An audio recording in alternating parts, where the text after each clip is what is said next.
This evening, we tread softly upon this land, both strangely familiar and yet impossibly distant.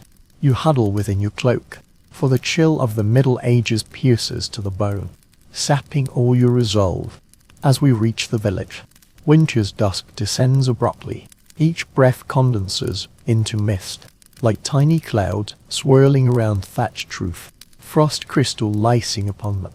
Boots crunch upon the frozen earth, while wisps of smoke in the darkening sky, the chill stinging your cheeks. This bitter reminder signals that central heating remains centuries away. Optimism and a thin woolen jumper alone may prove insufficient to weather this cold night. Therefore, before settling in, please take a moment to like and subscribe, but only if you genuinely appreciate my work. Once settled, tell me where you are now, and the hour of your locale. Now extinguish the light, and let the chill of this forgotten place enfold you. As you begin to wonder how the ancients slept here, stoop through the crooked doorway into a small room. The biting wind whistles inside, winter dusk devouring all light beyond the window, save for the faint flickering of embers in the hearth. This sole source of warmth sustains the medieval dwelling, and you already sense its fragility. Histories record many cottages employed wattle and minus daub walls, where mud filled woven branches. This method was cheap and swift, yet its insulation proved as effective as a damp towel, cold seeping through every crack. Instantly, you grasp why darkness and winter held such dominion over medieval life. Surveying your surroundings, the room was cramped, the ceiling low, light dappled, shadows creeping across the walls like elongated fingers. As your eyes adjusted, you saw your own breath coalesce into mist within the space, dispersing like pale vapor. The air inside was only marginally warmer than the biting wind outside. Rubbing your hands together, you listened to the gentle crackling of the hearth fire, this soothing sound gradually becoming a companion, reminding you that this household battles the cold night after night with only a faint flame. Your fingers brush the rough wall, a surface bearing more hope than strength against the winter. Its surface is uneven and slightly damp, moisture always seeping through the mud walls during the long cold months. A villager once whispered a peculiar trick some households would pack any material they could find into the cracked moss hair, even the feathers of unfortunate chickens. It was hardly an elegant seal, but when the cold wind threatened to freeze your nose stiff in your sleep, you could only make do with what was at hand. Footsteps creaked across the mottled floorboard, long past their prime. A family huddled by the hearth, sharing the fading warmth, their instinctive closeness mirroring the way one curls into bed on a stormy night. They showed no surprise at your presence. Visitors were common in the depths of winter. People gathered together, both for survival and because shared hardship is gentler than bearing it alone. The hearth spit steady orange light, bathing the room in a drowsy warmth that still fails to reach your toes. Crouching by the fire, you hold out your palm sparks gently upward until they vanish. You could almost picture yourself drifting off to sleep here, curled beside the embers like a weary cat. Yet as this comforting thought surfaces, you know there is no such luxury here. The fire as Moulder's weekly wood is scarce, and a single log might have to last the entire night. Historians still debate whether communities in cold regions possessed efficiently stable fuel supplies to endure the harshest winters, or whether most households merely endured nights barely above freezing. You picture those argument scholars holding firm to their positions, some insisting that wood-minus gathering networks and shared woodland provisions were reliable, others pointing to countless medieval records documenting annual winter fuel shortages. In this dim cottage, every ember is precious, and you can almost feel the tension of the debate. Then smoke lingers near the ceiling, the chimney little more than a hole in the roof. Occasionally, the wind blows smoke back into the room, and you blink through the haze, a faint sting in the corners of your eyes. Family members cough intermittently, not from illness but the perpetual scent of coal dust in the air. This familiar fragrance of home, mingling with burning timber, damp wool, straw, and the almost sweet aftertaste of broth simmered for hours. You listen. Outside, the storm prowls like a restless beast around the house, rattling loose shutters and sweeping cold dust through the village lanes. Inside, voices murmur low, their weary tones already heavy with fatigue. From winter nights, people speak softly, every ounce of energy precious. When the hearth crackled, everyone's breath seemed to freeze, as if awaiting whether the flames would continue to dance or fade into darkness. Such moments shaped your perception of the night. You understood how fragile medieval warmth was, how every flicker of light held immeasurable value. Curled upon the narrow bench, you feel the chill seeping through the wooden planks, the cold creeping slowly yet persistently beneath your garments. You imagine sleeping, you wrapped in thin clothing, praying the gale won't force its way through the fresh crack in the wall. You cannot help but wonder how people trained their bodies to endure such cold. You realize sleep here is neither luxury nor tranquility, but a practical necessity, the bargain struck with the night's discomfort. Staring at the shifting, orange flames, your eyelids grow heavy, your thoughts drift with the fire's rhythm, and suddenly you grasp how ordinary medieval nights depended on this hypnotic pulsing of light. Family members begin to curl up by the hearth to sleep, wrapping themselves tightly in cloaks and blankets. You remain utterly still, letting the cold gnaw at your fingertips, letting your thoughts wander to the souls who have dwelt and slept here through the ages. You imagine their entrance on each bitter night, each shiver, each corner of warmth they claimed as their own, allowing these memories to drape over you like a thin blanket. You sit still, listening to the gentle crackle of the fire, briefly making the medieval chill your own. You linger a moment longer in the dim room, your gaze following the fire's glow until it softens into a hazy patch of light, finally rising to stretch your legs. The chill once more wraps itself around you like an uninvited cloak. The white mist of your breath condenses before your eyes, a reminder that winter has tightened its grip upon the village. You approach the low doorway, part the coarse linen curtain, and as you depart, the icy wind surges in, like a wall of needles striking you.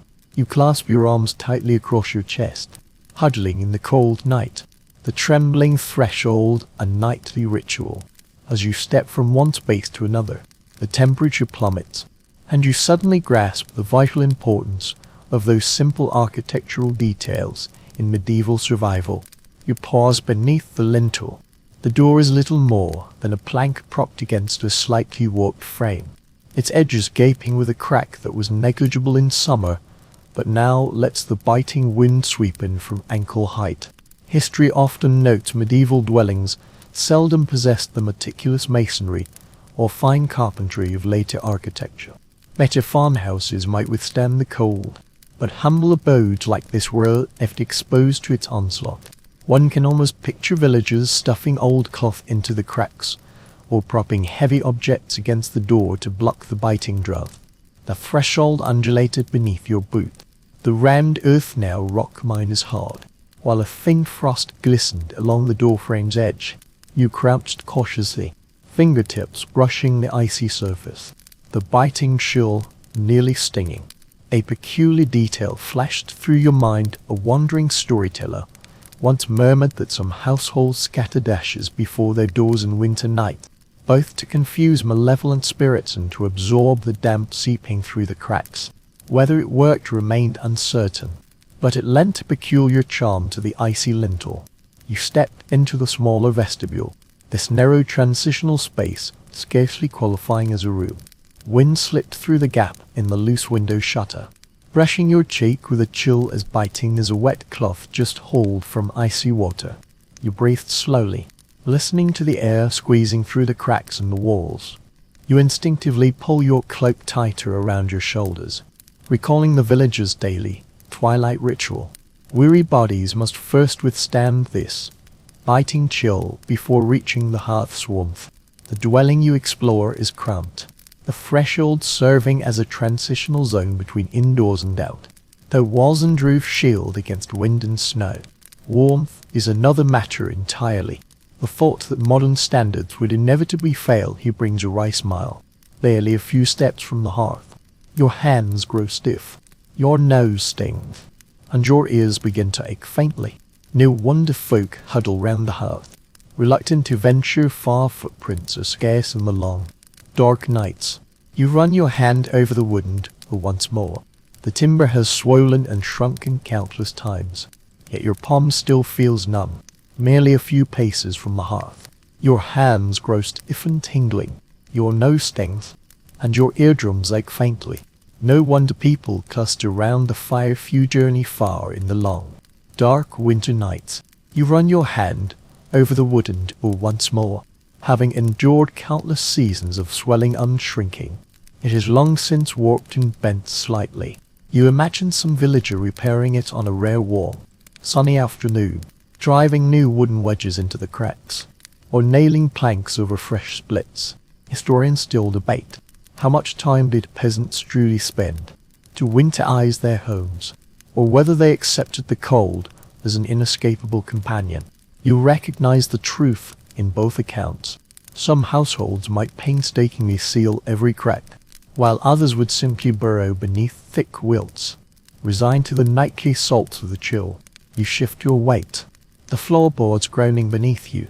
That sharp, solitary echo rippled through the narrow space, and you glimpsed how such sounds shaped the rhythm of the Middle Ages, knowing which steps were firm, which would creak, where to place your feet to avoid waking children or livestock. This knowledge, in a world of scant comfort, became a silent solace. You press your hand against a crack in the corner, cold air seeping through the narrow gap, brushing your knuckles. There is a strange intimacy in sensing the daily imperfections of these villagers' floors patched with cloth, straw, or scraps of old clothing. You trace the fissure, feeling the chilled rift in undoubt with the breeze. Minute details, yet they speak of winter nights for the poor. No drama, no exaggeration, just unrelenting hardship. The ceiling above sags slightly under the weight of years, stained deep brown by countless hearth fires, some patches nearly inky black. The scent of aged timber and coal dust mingles with the acrid cold swept in through the threshold, forming a strange yet potent blend, rustic and dry. You inhale deeply, feeling yourself attuned to the rhythm of this place, uncomfortable, yet strangely reassuring. Your gaze shifts to the window. Darkness has nearly fallen, a few stars faintly visible through the cold mist. Snowflakes drift lazily through the village lanes, skimming the scattered patches of light filtering through the window frames. You picture the villagers stepping over their own threshold, cloaks pulled tight as they hurry between houses, each movement through space, however brief the distance, demanding courage and a constant acceptance of discomfort. You retreat to your small room, letting the faint warmth of the main hall touch your skin. The temperature difference is subtle yet perceptible. You sense the temperature might have risen by a degree. In this world, a single degree signifies everything. You rub your hands together, banishing the numbness spreading through your fingertips. The temperature difference between the hearth room and the threshold becomes a lesson in survival. You realize how much effort medieval people expended merely to ward off the cold. You linger a moment longer in the chilly entrance hall, thinking of the families who once passed through you night after night. They shook off the chill that trailed them inside. You imagine their weary faces, their chapped lips, the rough palms from toil, the struggle against the biting wind. You sense how they must have steeled themselves against the chill each time they pushed open the door, knowing warmth was fleeting, while the cold never relented. Then you turn slowly towards the hearth room, preparing to delve deeper into the slumbering world of this winter minus sealed village. Returning to the main hall, the faint rise in temperature brushes your cheeks as your eyes readjust to the hearth's soft orange glow. A thin veil of smoke still drifts through the air, clinging to every beam and the woven baskets upon the walls. You inhale slowly, feeling warmth rise like a thin wave from the fire, as if a creature awakening from a long slumber were stretching its limbs. As you draw nearer, the room's significance becomes clear. Though the dwelling is humble, the hearth forms the very heart of winter life. Here people converse, work, cook, and most crucially, rest. When the chill bites, one perches on a low stool, drawing one's knees close to the warmth for a moment. You ponder how many lives this humble corner has sheltered over centuries when winter could so easily claim souls. Your gaze swept over the humble objects arranged in a semicircle around the hearth. The Pooh seldom possessed superfluous furniture, yet each piece served its purpose. A wooden stool pressed close to the flames, several low stools clustered nearby, and a basket of dried herbs suspended overhead, swaying gently in the warm air. The family's nightly sleeping arrangements revealed that this hearth corner served as their shared bedchamber. Here they slept in layers, huddled as close to the firelight as safety permitted. Medieval records indicate single-room dwellings were commonplace among peasants, meaning privacy was non-existent and comfort existed only in necessity. Drawn nearer to examine the hearth itself, it burns low and crimson, sustained by kindling rather than logs, flames dancing among the twigs. Medieval records indicate single-room dwellings were exceedingly common among peasants, signifying the absence of privacy and comfort maintained only under the most basic condition. You draw nearer to scrutinize the hearth itself, its glow faint and crimson, sustained by twigs rather than logs.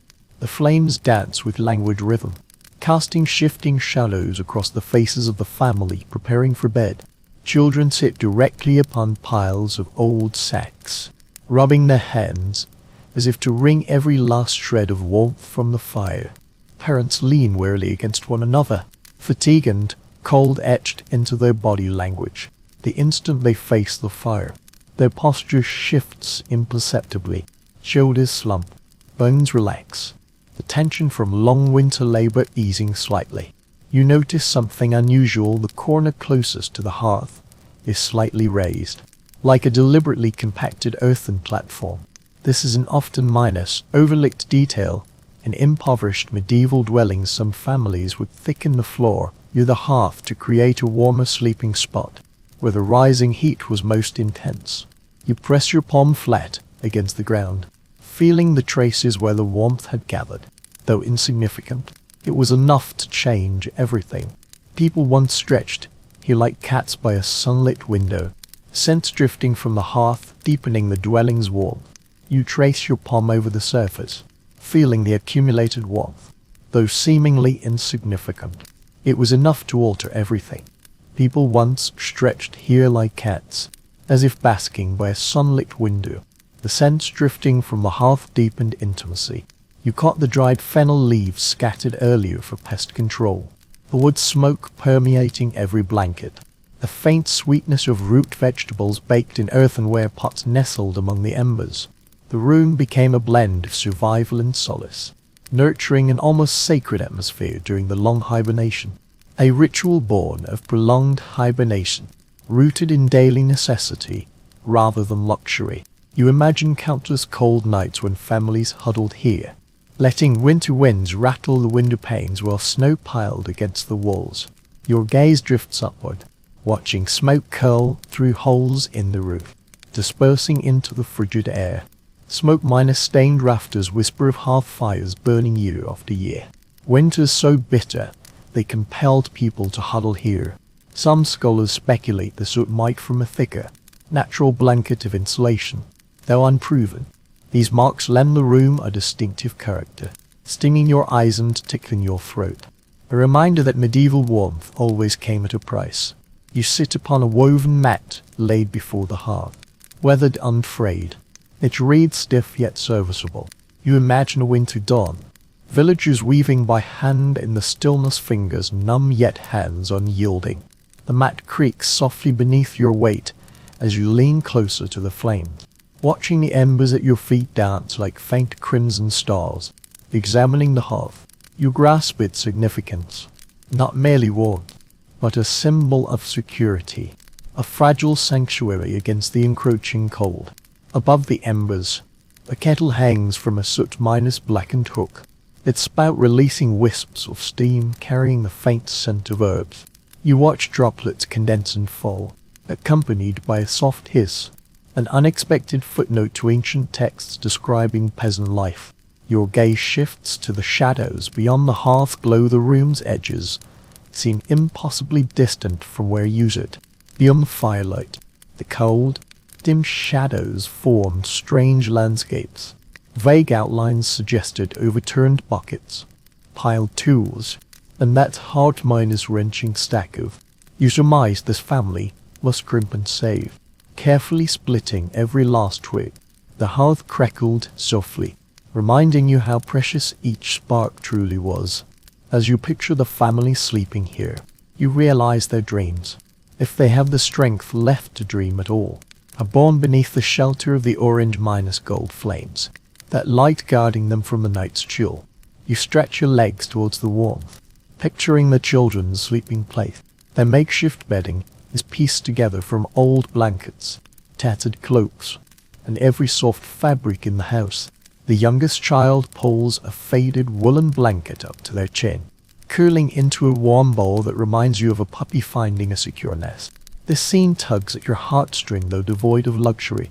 It reveals the profound bond between family and hearth. The fire crackles once more, sending sparks flying. You watch them die swiftly upon the hard-packed earth. The line between comfort and peril grows blurred. The stray spark could ignite dry hay or clothing, compelling the family to watch the hearth even in sleep. Scholars debate this. Did peasants strictly rotate fire-watch duty through cold nights? Some argue they relied on embers dying out safely, while others insist someone stirred the fire all night. You realize the truth likely varied from village to village. Placing your palm on the nearest blanket, you wonder whether strict nightly fire-watch rotas were enforced. Some believe families trusted the embers to die out safely, while others insist someone always stirred the hearth through the night. You realize the truth may differ from village to village. You press your palm against the nearest blanket, coarse yet bearing the lingering warmth of the hearth. You imagine yourself slipping to the floor, curling beside the embers, letting the heat seep into your bones as winter's sounds fade into a background murmur. You realize that if you remain still, you could almost drift off to sleep here. The hearthside corner is a sanctuary, a fragile island of warmth in a world ruled by winter's grip. You let your thoughts settle, your breath gradually synchronizing with the quiet rhythm of the fire, before sinking deeper into the slumber of a medieval winter night. You rise slowly, allowing your clothes to hold on to the lingering warmth for as long as possible, until the heat finally fades. You make your way towards the bed in the dim corner of the room. As you move further from the hearth, the further you go, the more the outlines of objects dissolve into soft shadows. As the temperature drops again, you feel your toes curl inside your shoes. Even within these walls, winter always finds a way to remind you every inch away from the flames brings an extra measure of biting cold. You pause to listen as your family begins arranging the bedding, the rustle of fabric, sacks being restacked, the rhythmic beating of old straw echoing the gentle cadence of today's pillow fluffing and quilt arranging. Kneeling beside the bedding, its texture startles you. The straw crackles beneath your fingers like fine bones shifting in your palm. The texture is prickly and unyielding, devoid of warmth. Pressing lightly, the straw yields into a shallow cushion. Sleeping upon it is utterly unlike the plush comfort of a modern mattress. Detailed entries in medieval household accounts confirm straw mattresses were virtually standard issue for the poor. When infestation became unbearable or winter hardened the matting beyond pliability, people would replace the straw. You imagine sleep quality hanging on the freshness of the straw and the daily ritual of smoothing it. You lie briefly upon the straw pad, feeling each blade shift beneath you, its rustling startling children into glances over their shoulders. This family, clearly accustomed to such disturbances, barely reacted, merely smoothing the edges with practiced ease and shaking off the debris. As your fingers threaded through the straw, you discovered scattered leaves and husks. Occasionally a tiny wood splinter, a trivial yet intriguing detail. In ancient letters and village lore, some complained of sharp grains pricking their backs or limbs all night long. Such minute hardships would duct a modern soul to distraction, yet medieval villagers often bore them in silence. Running your palm over the surface, you sense the faint warmth trapped between the straw and the worn fabric. These cloth covers served as the sole barrier between skin and wooden bed frames. Coarse woolen fabric, rough and prickly, sent a tingle through your fingertips. Edges frayed, patches stitched, askew in places. Evidence of someone striving to keep this bed serviceable, treating it like a weary yet loyal companion through winter after winter. You stretched out to test the bed's comfort. Its uneven contours twisting your body into an awkward angle, shoulders slightly higher than hips, head sinking into a shallow hollow formed by sparse straw. Cold surges from the floor, creeping up your spine. When wind slips through the cracks in the walls, the chill intensifies, tugging at the blanket draped over your shoulders. The entire experience makes it clear sleep in the Middle Ages was not about soft luxury, but survival. Lying still beneath the night's cover, you turn to observe your family, already settled upon their straw mattresses. Father arranges the bedding, while mother lifts the infant closer to share her warmth. Their movements are slow and practiced, years of nightly repetition having frozen them into fixed patterns. You watch the child curl up, her tiny feet vanishing beneath the woolen blanket, her soft sigh a wisp of mist in the cold stillness. Your hand brushes the small wooden box hidden beside the bed, its interior lingering with the faint scent of herbs. A peculiar custom exists across many villages. Some households mix lavender, mint, or rosemary into the straw bedding, whether for comfort or to mask odors. Its true benefit remains uncertain, yet you sense that in this world where sweetness is scarce, such small gestures might once have made the time of sleep a little sweeter. Lifting your gaze once more, another detail catches your eye. The straw mattress near the hearth is slightly elevated on a wooden frame, a privilege afforded only to a fortunate few. As your father shifts his body, the frame creaks softly. You touch it lightly, your fingertips meeting the coarse texture of the wood grain. Carpenters claimed raising the mattresses shielded against the bone-minus chilling night winds, a notion repeated in numerous ancient texts, though scholars disagreed on its efficacy. Some maintained the elevated frame effectively blocked the cold, while others argued the room remained equally frigid, rendering the effect negligible. You mused privately that both sides might hold fragments of the truth, rising from the straw mattress, usually cross-legged beside it. The hearth's faint glow dances upon your knees as you watch shadows ripple across the straw, clearly tracing the mattress's uneven contours. The slightest shift would cause the straw to reform into fresh humps and misshapen lumps. You picture the nightly ritual of turning over, half-minus frozen fingers forced to rearrange the bedding, pushing straw back into place to avoid pressing your hips against sharp stalks. Your thoughts drift to the scent. The straw's odor is inescapable. Dry hay carries the earthy smell of parched soil, mingled with the faint fragrance of dust and aged fibers. Certain corners, once damp, carry a more intense aroma. The blankets spread over the straw adds a unique fragrance of smoke and wool. The blended scent is potent yet not unpleasant. As you settle in, the smell becomes part of the sleeping experience. Each breath here ties you more tightly to this cold little cottage. You let once more, this time closing your eyes to imagine sleep creeping over your body. Behind you, the hearth crackles softly, the faint rustle of straw becoming the room's lullaby. In an instant, you drift away with the simple rhythm of a medieval night. The prickling beneath your shoulders part of the experience, the coolness at your legs expected, and the thin blanket's earnest warmth carrying a touch of sweetness. Opening your eyes, you glance at the edge of the straw mattress, where small stones are arranged along the side. They had caught your attention earlier, and now you understood their purpose. Remnants of family memories from winters past. The diary noted how people would warm small stones in the fire, wrap them in cloth, and press them against toes or bellies to ward off the chill. You gently touch one, its lingering warmth still palpable. This modest heat source brings a quiet smile to your lips. So simple, yet ingeniously effective. You shift your body, placing your palms flat upon the straw, feeling every bump, hollow, and imperfection. It is precisely these details that make this bedding feel real. You linger long, until the smoky scent and rustle of straw blend into a peculiar stillness. Then you rise slowly, ready to explore the next corner of this cold, slumbering world. Stepping up from the straw mat, you brush stray bits of straw from your clothes and dray, and ascend to the dim hollow beside the hearth. Your eyes readjust to the flickering dance of flames as you approach the neatly stacked pile of blankets in the corner. At first glance, they appear harmless and soft, perhaps slightly worn, but as you kneel to examine them, a stinging, itching sensation pricks your wrists before they even touch the fabric.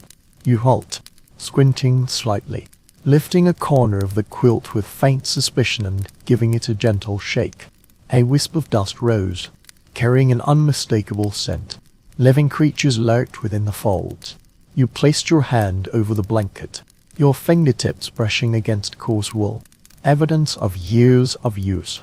In the depths of winter, the poor seldom washed their bedding, for water, with scarce and cold water, numbed the skin. They would either shake out the bedding or air it over smoky hearth fires, sometimes simply leaving it for crawling creatures to inhabit. Medieval domestic texts record explicitly bedding was passed down through generations, layered with patches, sometimes the patched areas exceeding the original fabric. Running your fingertips over the uneven stitches, you imagine someone mending it by candlelight, hands stiff with cold, drawing the blanket close to your face. A faint scent lingers, a blend of smoke, sweat, aged wool, and the passage of time. As you drape the blanket over your arm, a faint rustling from deep within the fabric reaches your ears. No need to look to know what it is. Fleas, the miniature tyrants of medieval slumber. You crouch on the floor, the blanket hanging over your knees, examining the weave more closely now, feeling each small bump and crease. Though unbitten, you instinctively scratch your wrist. Several ancient domestic manuals record peculiar remedies. People often sprinkled fine ash or powdered herbs into the folds of bedding to repel fleas. This tactic seldom proved lasting, yet offered some psychological comfort on cold nights, when you spent your days battling hunger, cold, and vermin. One night you spread the blanket flat, fleas favor seams, and examined the edges meticulously. Several dark specks clung to it, indistinct in the dim light. You crushed one between your thumb and forefinger. It vanished instantly. Your family paid little heed to your inspection. Long accustomed to it, fleas had accompanied them all their lives, just as they had their parents and grandparents. Suddenly, your heart aches for the child. She tries to sleep despite tiny creatures gnawing at her ankles. You shake the blanket again. Loose fibers drift like mist, and notice the fabric's faint sheen, the natural lanolin of the wool. That lanolin offers a touch of warmth in winter. Any extra warmth is a treasure. You imagine someone draping the blanket over their shoulders by day, then carefully spreading it over the straw mattress at night, grateful for whatever shelter it offered. Such a bedspread served as a cloak, coat and shield against the bitter cold. You press your palm against the wool, feeling it warm in some patches, cold in others, depending on how far the user had been from the hearth. You could almost trace the contours of domestic life through these temperature shifts. The warm patches belonging to shoulders, spines, and weary limbs, the cold corners to the biting drafts that slipped through or cracks and crept across the floor. As you lift the blanket, your gaze shifts to its reverse side, where suddenly something nibbles lightly at your forearm. The prickling sensation is faint yet distinct, prompting a resigned sigh as you wave it away with regret. This is no uncommon nuisance. Medieval domestic records brim with complaints insects disturbed sleep far more frequently than the bitter cold. People dreaded the cold, yet loathed fleas. The chill merely numbed, while fleas drove one to toss and scratch until utterly spent. You glimpsed your family curled in the sleeping nest's mother flung off her blanket, fleas scattering momentarily before returning to their haunts. No one made a fuss to them. It was simply the norm. You ponder silently how medieval life forged people into machines habitually enduring nuisances. Beneath these eaves, the boundary between comfort and discomfort has blurred into a prolonged compromise. Finally, you gaze at the blanket on your lap, its wool fibers tracing intricate patterns in the firelight. Such an itchy thing, yet strangely beautiful. This bedding, conceived in gentleness, proved cruel in practice. It sought to warm you, yet constantly reminded you of the world you inhabited. You folded the blanket and placed it back on the straw mattress. The child immediately snuggled close, wrapping herself in it, and despite its imperfections, let out the soft sigh, that faint sigh of relief. Watching her, you grasped something no sermon or book could ever fully convey. In this season, warmth is so precious people willingly trade a few bites for it.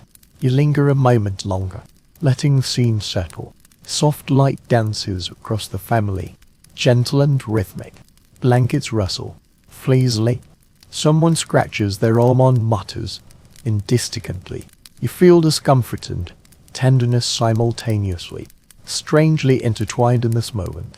The air is thick with the scent of wool ashen, the life essence of humans, tightly squeezed by winter's hardships. Thought slips quietly into your mind. Some experts still question whether flea populations truly surge in winter, or if the cold merely makes them seem worse as people huddle closer together. The truth remains elusive, evidence pointing in different directions.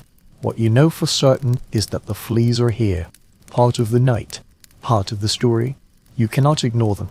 As you rise from the straw mattress and brush your clothes, you catch a final glimpse of those blankets, rough minus hewn in their beauty, with their coarse patches, imperfect, itchy, and shared with tiny intruders.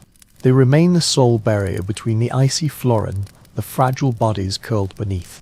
You turn once more towards the hearth, letting the faint warmth guide your way, ready to explore the next layer of medieval hibernation. Rising slowly, you stretch your arms as the chill settles once more upon your shoulders. Your gaze drifts to the bundle of garments hanging by the hearth, each piece neatly fastened to a wooden peg. At first glance, they appear as a haphazard collection of everyday attire: robes, cloaks, stockings, shirts, all stitched together from countless scraps of cloth. Yet drawing nearer, you discern these are not merely tomorrow's attire, but nightwear. In this world where cold sometimes bites more cruelly than hunger, pajamas become one's most intimate companion. You reach for a robe, pinching the fabric between your fingertips. Its cold, prickly texture brushes against your skin. Impoverished villagers seldom sleep in comfortable nightwear. They typically wear every garment they own, often the very clothes worn during the day's labor. Turning the surcoat inside out, you discover dozens of patches sewn into the fabric. A well-documented detail in medieval costume studies is that the garments of the lower classes were ended so frequently that the original cloth may well have vanished beneath years of stitching. Clothing was not fashion, but survival stitched together with determination. You drape the surcoat over your arm to gauge its weight. It feels heavier than anticipated. The coarse processing of wool in those days preserved its density, and this weight offered a faint reassurance, like a shield against the biting wind. You imagine yourself lying on a straw mattress, the cloak wrapped tightly around your body, its weight pressing down upon you, while the winter wind rattles the walls. Then you pick up a cloak, this one older, its edges frayed, its surface smoothened by years. You drape it briefly over your shoulders, letting warmth seep into the fabric. On winter nights, Cloaks served as bedding, folded 2 or 3 times over the abdomen or chest, layered until the body resembled a bundle of supplies. The floorboards creak faintly. The thin walls of the dwelling separate you from the frozen world. You glance at your family, carefully selecting their warmest garments for the night. Father slips on an extra's coat. Its collar stretched and frayed. Mother wraps herself in a hooded cloak, fastening it loosely so she can adjust it when lying down. The children are already dressed, so heavily their little bodies can scarcely move. Watching them fortify themselves against the winter, you realize warmth demands planning. You cannot simply crawl into bed, but must build a cocoon with every scrap of cloth. You reach for a long woolen scarf, stiffened by repeated smoke and damp. You rubbed its length with your thumb, watching dust flake off. Small holes dotted the fabric. Some families mended them with spare thread or even combed hair. A practical ingenuity overlooked in the modern world. When you pressed the scarf against your cheek, its coarse texture offered a comforting warmth. You draped the scarf around your neck, imagining pulling it over you when lying down. People must hoard every shred of warmth. Nightwear becomes part of the bedding. Gowns serve as sheets. Cloaks replace duvets, and hoods stand in for modern pillows, shielding ears while trapping precious heat near the skull. Examining the layered garments on the wall once more, you discover a small cloth pouch tucked within the cloak's folds, containing coarse salt mixed with dried herbs. Scattered entries in a village ledger mention how people would rub salt into their clothes during winter, said to ward off damp and vermin. You draw closer to inhale the pouch's scent. That pungent, earthy aroma brings comfort, like a tiny, preserved solace. They say salt wards off dampened vermin. You draw closer to inhale the pouch's scent. That pungent, earthy aroma brings comfort, like a tiny, preserved solace. A soft sigh escapes your lips as the fabric slackens on your shoulder. Lifting another garment, you gaze at the uneven stitches, each telling the tale of fingers trembling in the dim light as they mended holes amid the howling wind. You imagine a weary mother mending sleeves while her child sleeps, or a young man patching the tear in his sole coat, fearing the chill might pierce the fabric and bring frostbite. As your fingertips glide over the cloth, you ponder how heavy these layers must feel in slumber. You shift your shoulders beneath your cloak to feel it yourself, the fabric pressing down like a gentle weight, akin to a firm hand resting across your chest. Perhaps it grounds one into sleep, or perhaps it makes slumber feel heavier. Yet modern scholars question, could peasants truly relax beneath such layers, or do they wake frequently in the night to adjust shifting garments? Suddenly you grasp the weight of these questions, for now the very weight you feel tugs at your muscles. Your gaze sweeps over the hearth fire, its faint warmth still rippling outward. Family members are crawling into the shed. Sleeping Hollow father loosens his belt so his smock drapes more comfortably across his chest. Mother tucks her cloak beneath her knees before drawing it over her body. The child tucks their headscarf tight, leaving only a tiny nose exposed. You grasp the meaning of layering. It transforms fragile bedding into a sanctuary. You find yourself mimicking them, wrapping your cloak more snugly around your shoulders, as if joining this nocturnal ritual. You step away from the wall, kneel beside the straw mat, and lay your cloak across your knees. The wall radiated a faint warmth, holding the lingering heat from the hearth earlier. Your fingertips trace the fabric, marveling at its tenacious loyalty. These garments, perhaps patched, worn, faded, stretched, stained, still guarded their wearers night after night in silent devotion. As you shifted the cloak, its hem gave a faint tinkling sound. Leaning closer, you discovered tiny metal fragments sewn into the edge, like flattened old coins. A local collection of folk tales once mentioned villagers sewing small metal pieces into garments to weigh them down during hibernation, preventing the hem from lifting when turning in the night.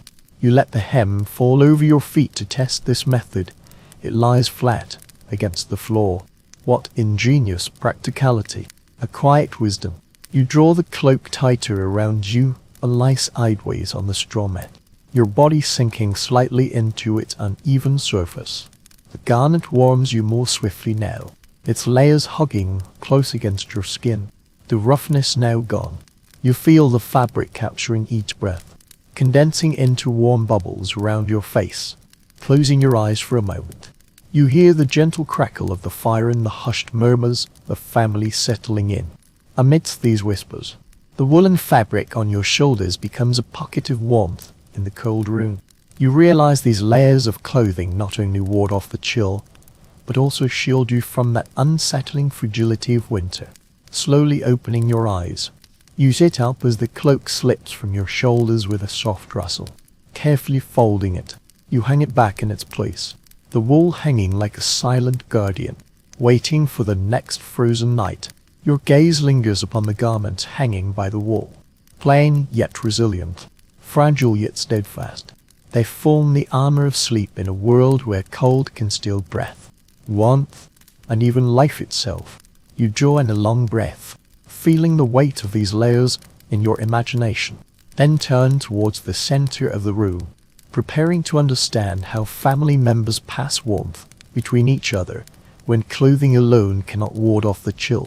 Slowly rising, you let the imagined layers of wool slip away, your gaze shifting to family members huddled upon the straw matting. Behind you, the hearth murmurs softly, its faint glow upon the straw casting a gentle halo around heads, necks, and shoulders. Witnessing them inch closer, you finally grasp the essence of those bone-minus chilling medieval winter nights, warmth emanating not only from garments and firewood, but transmitted directly between bodies.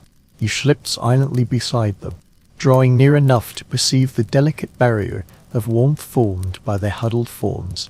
At first, it was fragile as foam, ready to shatter at the slightest touch. Yet as more bodies joined, the barrier grew steadily stronger. You watched the father shift his form, his back pressing against the mother's side, while she wrapped her arms around the child, who burrowed deeper into the cloak, leaving only a tuft of hair visible. The older child shifted towards his father, knees pressed against his thigh. These movements were deliberate and practiced, instincts honed by long, cold nights. Records from many medieval villages mention families carefully arranging sleeping positions, children in the center, adults on the outer edges to shield them from the wind. You grasped the logic instantly. The outer edges grew cold first, transforming the center into a tiny sanctuary. You reached towards the straw, touching the faint residual warmth left by bodies. Imperceptible, yet detectable, you drew closer silently, the family scarcely reacting. His sharing warmth was not an intimate act, but a necessity for survival. This tenderness was survival's disguise. You realized that in peril, even strangers are drawn into the tight family circle, not merely for comfort, but because each additional body amplifies warmth.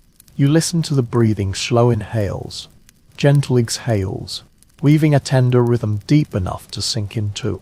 In such stillness, the sound of human breath becomes the most soothing of all.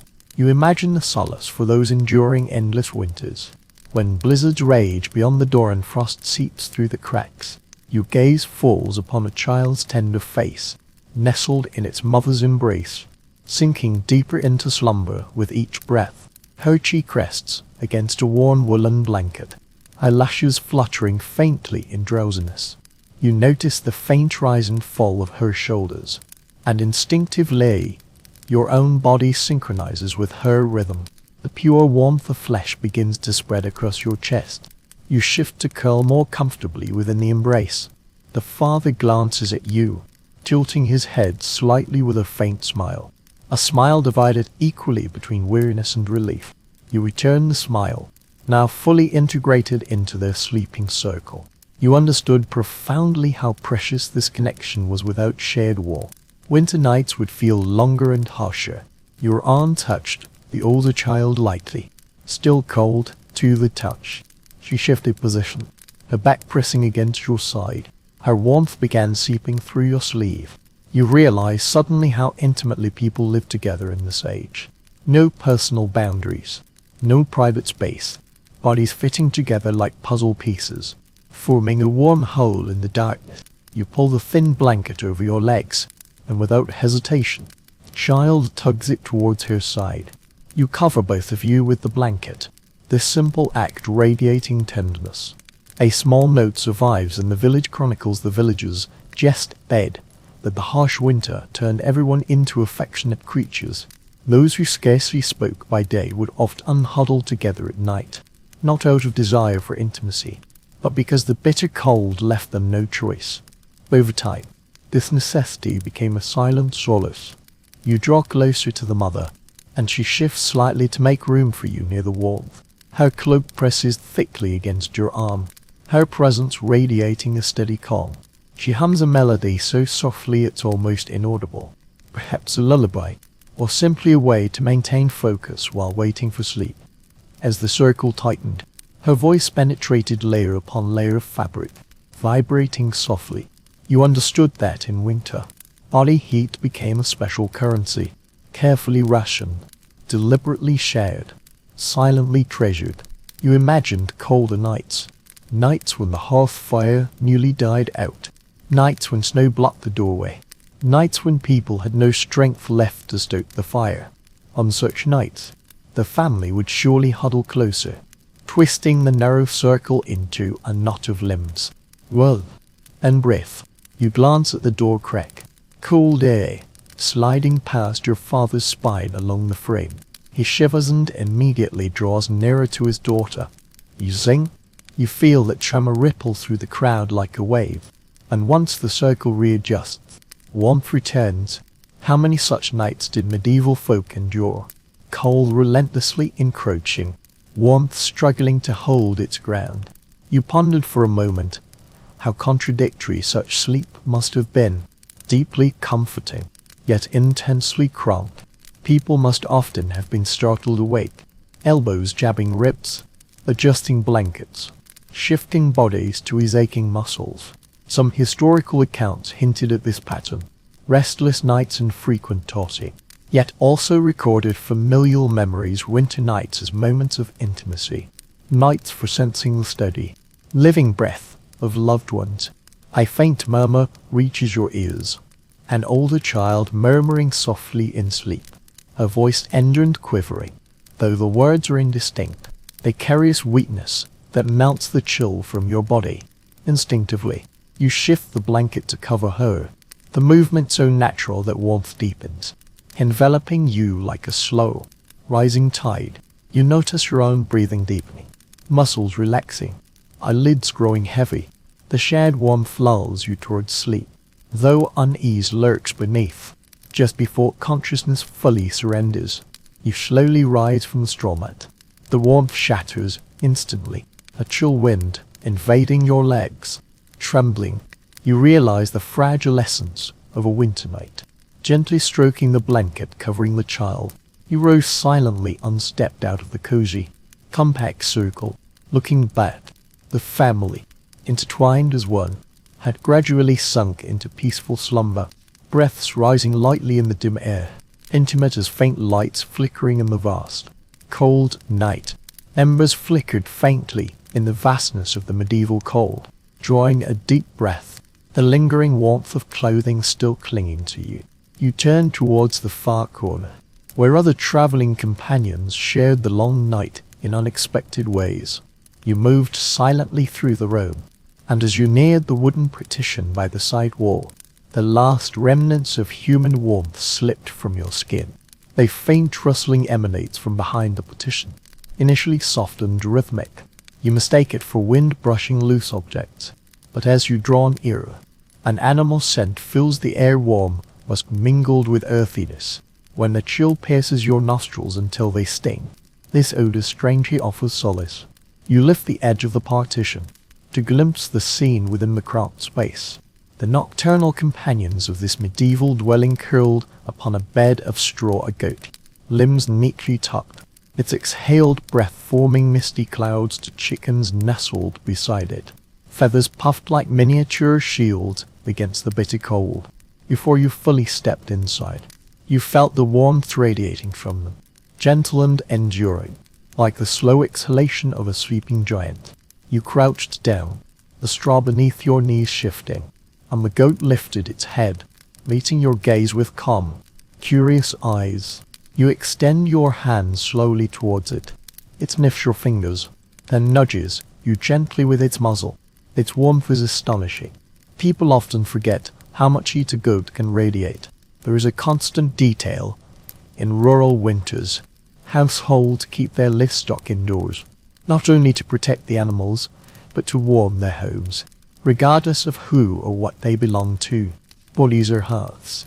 The goat settled down contentedly, its warmth spreading through the cramped space like a silent blessing. Your gaze shifted to the chickens, their feathers shimmering softly in the dim light. Their low, quivering chirps mingled with the crackling of the neighboring hearth, weaving a simple nocturne. You smoothed the straw mat beside the chickens with your hand, surprised to find it unexpectedly warm beneath the surface. The chickens nuzzle fearlessly closer, and you suddenly understand why the poorest households often let their livestock sleep beside or even upon their beds.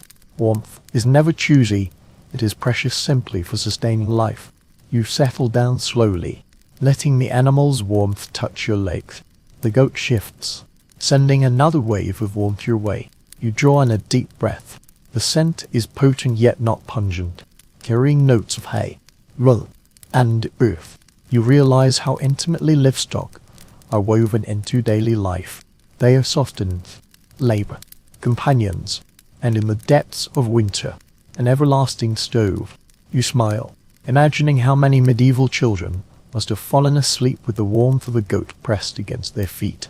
You stroke the goat's back, its coat thick and slightly oily, a few strands of straw clinging to the fur. You recall how many medieval households groomed their livestock nightly, not merely for cleanliness, but because a clean coat better retained heat. A monastic chronicle offers this exquisite observation. The monks believed winter grooming was a mutual kindness. The goat gave warmth, humans offered solace. This notion resonates deeply with you now, feeling so profoundly true. You lean back, resting your shoulders against the partition, hearing the soft movements of family on the other side through the thin wood. Whispers here, sighs there, two worlds sharing the same night. Human and animal warmth intertwine in silent cooperation. You grasp profoundly how natural this arrangement feels in cold weather. Fragile walls, thin mattresses, survival demanding creative partnerships. Your attention returns to the clucking of the hens. The soft rustling gradually becomes a repetitive rhythm, lulling your thoughts.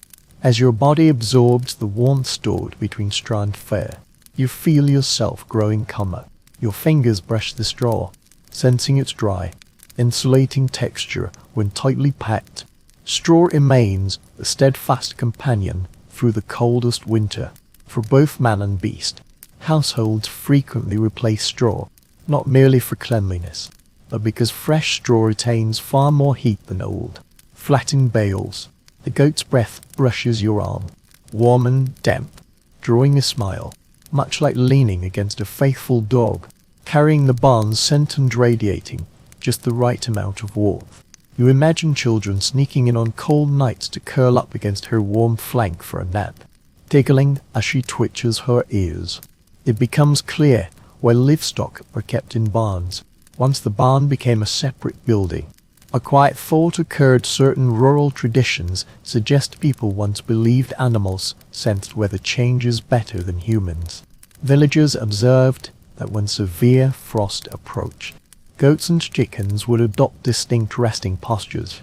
This might be superstition, or it might contain a practical truth. Animals' instinctive reactions to cold are indeed keener than humans. Whether this belief is accurate or not, in households where humans and animals shared sleeping quarters, the emergence of such notions is easily understood. You shifted forward, placing your hand once more upon the goat's flank. Its slow, rising and falling breaths possessed an almost meditative rhythm. You left your palm there for a long while, allowing your own breath to gradually synchronize with its, sharing warmth with such a creature, neither judging nor speaking, brought profound relief. It simply existed, solid and steady within the cold room. You glance towards the chickens, one is ruffling its feathers. As the bitter cold approaches, their resting posture changes. This might be superstition, or it might hold a practical truth. Animals' instinctive response to the cold is indeed keener than humans, whether this belief is accurate or not. In households where humans and animals share sleeping quarters, such notions are not hard to understand. You shift forward, resting your hand once more upon the goat's flank. Her slow, rising and falling breaths possess an almost meditative quality. Your palm lingers, allowing your own rhythm to synchronize with hers, sharing warmth with this creature, neither judging nor speaking, offers profound solace. She simply exists, solid and steady within the cold room. You glance towards the chickens. One fluffs its feathers, hops briefly, then settles with a soft cluck. You realize how easily the slightest movement might have startled medieval sleepers. The night is not silent, but filled with rustling, shifting, pucking, and breathing. Sleep descends in waves rather than unbroken stretches, yet every sound, imperfect though, becomes a chorus of household routine, a living lullaby found only in ancient winters. You draw one final deep breath, feeling the animal's warmth seep into your legs and chest, then rise slowly. As you stroked the goat's neck, it blinked back with a calm, contented gaze. You smiled, letting the straw beneath your feet rustle softly as you moved towards the partition. When you lowered the wooden panel behind you, the animals remained a warm presence lodged in your heart, the silent companionship lingering on your skin.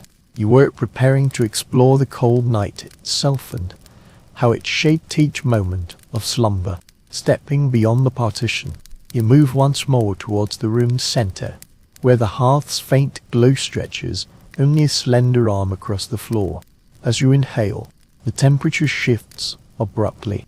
The warm animal breath dissipates, replaced by sharper, colder air. You pause to watch your next exhalation from a pale silver cloud that drifts upwards, lingers before your eyes for a moment, then dissolves into the darkness. This simple sight tells the tale the air within is nearly as cold as outside. You inhale slowly once more, your chest tightening slightly against the chill, moving away from the hearth towards the wall, where the fire's light barely reaches. Your breath becomes more distinct here, curling like a slender wisp of smoke.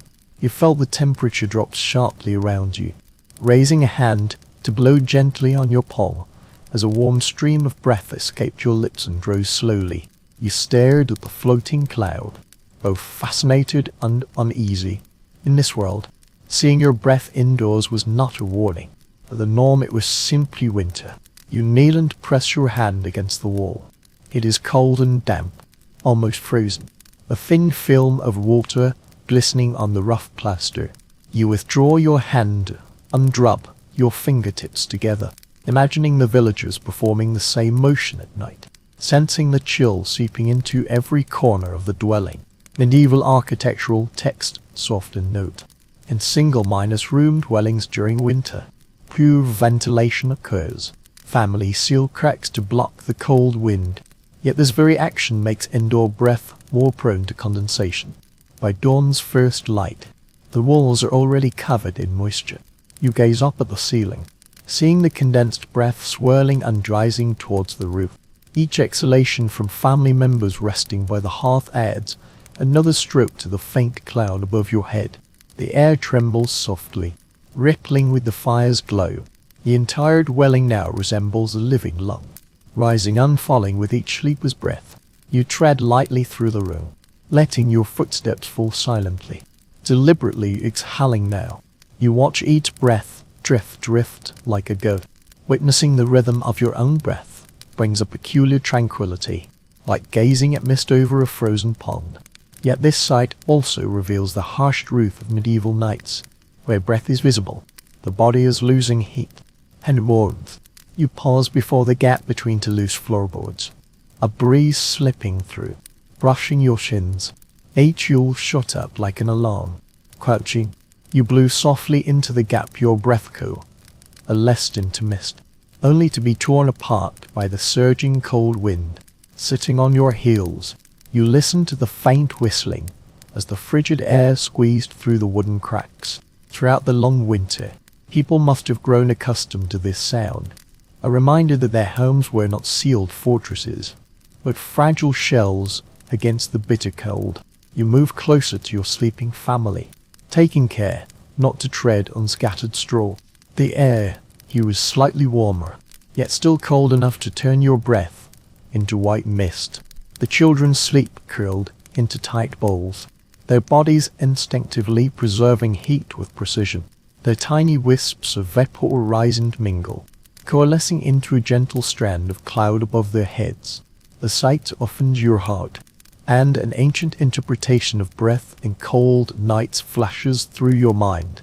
A folk tale tells of villagers who believed visible breath signaled the presence of wandering spirits. In the cold night, the boundaries of the world seemed to thin. Whether these tales sprang from genuine belief or were merely tricks to soothe children through long nights remains unclear. Yet these legends cast a gentle mist over the scene before you. You sat quietly on the floor, letting your own breath blend into the cloud drifting above your family's heads. You drew in deeply, then let your exhalation drift towards the ceiling. The air carries away the warmth, and you feel a slight shiver brush your shoulders, a discomfort that would have been commonplace to medieval folk.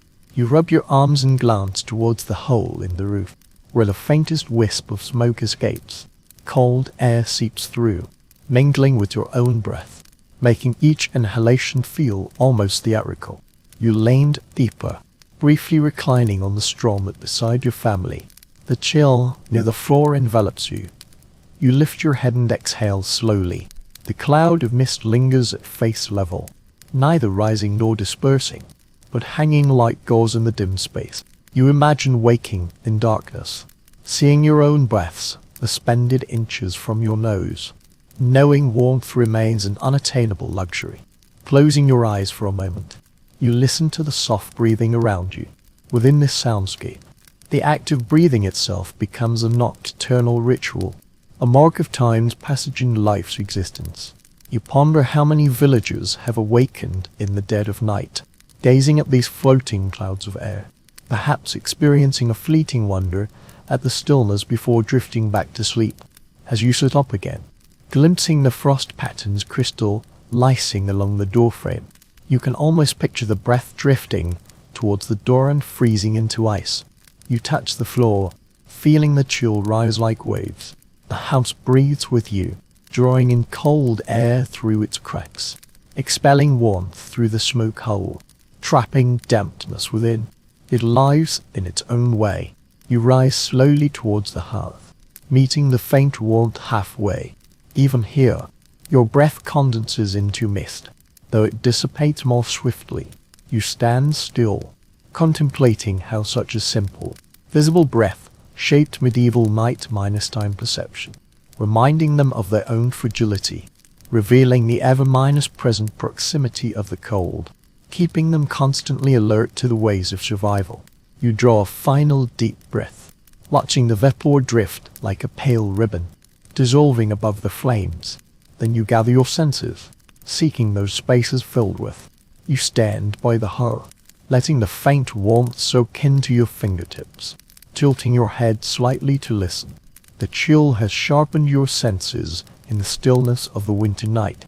Every sound carries weight. Medieval nights were never truly silent. They breathed and pulsed with their own rhythm. You step back slowly from the firelight, closing your eyes momentarily to let your ears guide you.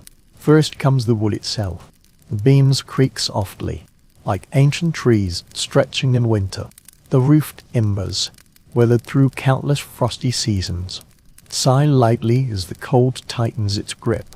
The steady groaning is familiar to the villagers, the very sound of their home resisting the cold.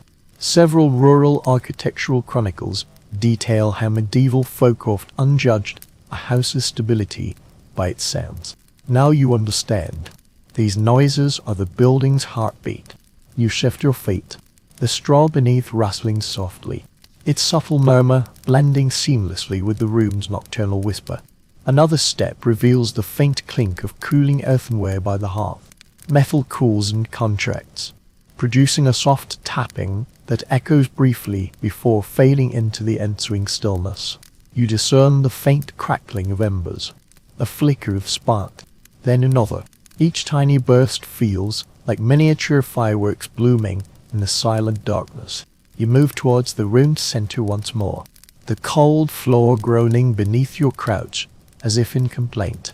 Rubbing your hands, you focus on the layers of sound surrounding you. Outside the walls, wind roams the village lanes, whistling through the gaps between houses, gently nudging loose window shutters, tapping door frames. Its rhythm borders on melody, composed by winter's capricious hand. As you listen intently, a distant sound reaches you. A low hail, not human, yet not entirely peaceful either. Perhaps a stray wolf-dog prowling the outskirts. That distant call stirs memories wife Emily sleep together. Wide oars are bolted, while the hearth fire burns ever bright. Winter nights belong not only to the cold, but two creatures moving silently through the snow. A faint shiver of alertness runs down your spine, though the sound is barely audible. You turn to gaze upon your sleeping family, their breaths worse often steady, the faint exhalations transforming into hushed murmurs. The child's gentle snores suggested restless dreams, the mother's unheard whispered, half-formed words carried away by the chill. These ordinary sounds were strangely comforting, anchoring you to the present, reminding you that life endures even in the harshest winter. You settle beside the straw mat, its rustling startling you, fearing you might rouse the sleepers. Yet they remain utterly still, long accustomed to these sounds, familiar with each straw's sigh, each beam's creak. On nights like this, they must be lulled to sleep by a coarse lullaby, a strangely coarse lullaby. Leaning close, you discern a faint dripping near the rear wall, melting frost seeking its path down the cold stone. The water persists in its journey through the winter chill, its rhythm weaving a tapestry beneath the night. Following this sound along the wall, you recall how medieval houses often harbored secret symphonies born of structural flaws and natural rhythms. You draw in a deep breath, exhaling slowly as the faint hiss dissolves into the air. Sitting upright, your ears catch a new sound wood splintering into embers, a soft thud as tiny sparks scattering vanish. The fire composes its own symphony, cycling through crackles, pops, and sighs. It is a living presence, both requiring tending and deserving of reverence. You decide to lie down once more, resting your head lightly upon the straw. Now the sounds grew richer. The walls creaked softly as the temperature dropped. Chickens in the neighboring coop shuffled deeper into their litter, one pecking lightly in its sleep. This mingled with the low rumbling of goats as the animals breathed in undoubt, in their nocturnal chorus. It soothed the soul, tenderly and strangely. You realize suddenly how much comfort these sounds must have brought to families who lived among the livestock, the clamor reminding them they were not alone in the cold night. You stretch your leg, slide your hand beneath the quilt, listening for fainter sounds.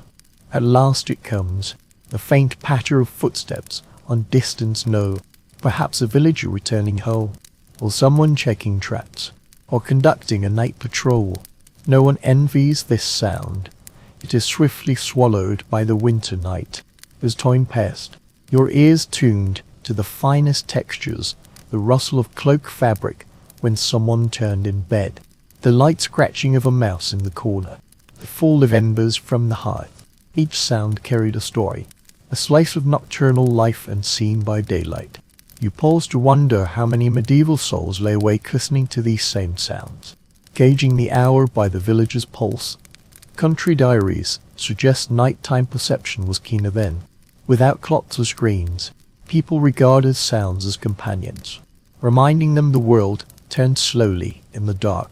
Your eyelids flutter open once more, the firelight casting long, flickering shadows. With each new sound, the writhing shadows dance across the walls, making the room seem alive. You begin to feel the house itself breathing with you, pulsing in rhythm, keeping vigil alongside you. Take another deep breath, letting the symphony of the night fill your senses. Imperfect, full of subtle disturbances, yet strangely calming. You sink deeper into the moment, then rise silently, ready to discover how this fragile harmony depends on someone maintaining vigilance, adding fuel before the embers die completely. Standing once more by the hearth, your fingertips hover over the faint glow of the embers. The warmth now feels thin, barely reaching the far end of the room to ward off the chill. You notice the night deepening, the chill pressing harder upon the hearth.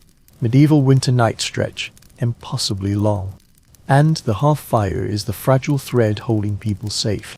Kneeling to watch the coals dance, you understand why ending the fire late at night became an unspoken household duty. Leaning closer, the embers resemble a cluster of weary eyes, red at their core, fading grey at the edges. A faint crackling breaks the silence. A small log collapses, sending sparks flying. You brush away the scattered embers, your knuckles brushing the lingering heat of the ashes. You inhale the warm, smoky scent, then exhale slowly. Your breath forms a wisp of mist above the embers, dancing briefly before dissipating. You reach for the tongs by the hearth, the cold metal nearly stinging your fingertips. As you grip the handle and stir the embers, the ashes stir to life, as if grateful for the attention. This mundane detail, recorded in medieval household journals, how people interpreted embers as others observed stars and clouds, the specific hues of the fire, the rhythm of the crackling, the shifting of the ashes, all concealed messages from the dying flames. You rose once more, gazing at your sleeping family, curled within the tender embrace of blankets and limbs. They remain oblivious to this silent labor. A child shifts in sleep, the father stirs slightly, drawing his cloak tighter. None are fully roused, evidence they trust the flames to guard their peace, yet know well that left unattended, the hearth would turn to cold ashes, leaving the family's vulnerability exposed to the biting wind. You crouch once more, gently lifting the great door and plunging tongs into the heart of the embers. With a light pry, you nudge a half-minus, charred log deeper into the glowing coals. Sparks dance like fireflies as you add slender twigs to the edge of the charcoal bed, letting them slide into the ashes until they catch. The seemingly insignificant act carried a profound intimacy, not merely feeding the flames, but safeguarding warmth, ensuring all might live to see the dawn. You pondered how medieval households divided such duties. Certain rural records noted children, especially the eldest, were often assigned night watch over the hearth. As many slept lightly, other households rotated duties among adults. While some had no fixed system at all, someone would wake naturally, bone minus child, and rise to stir the embers.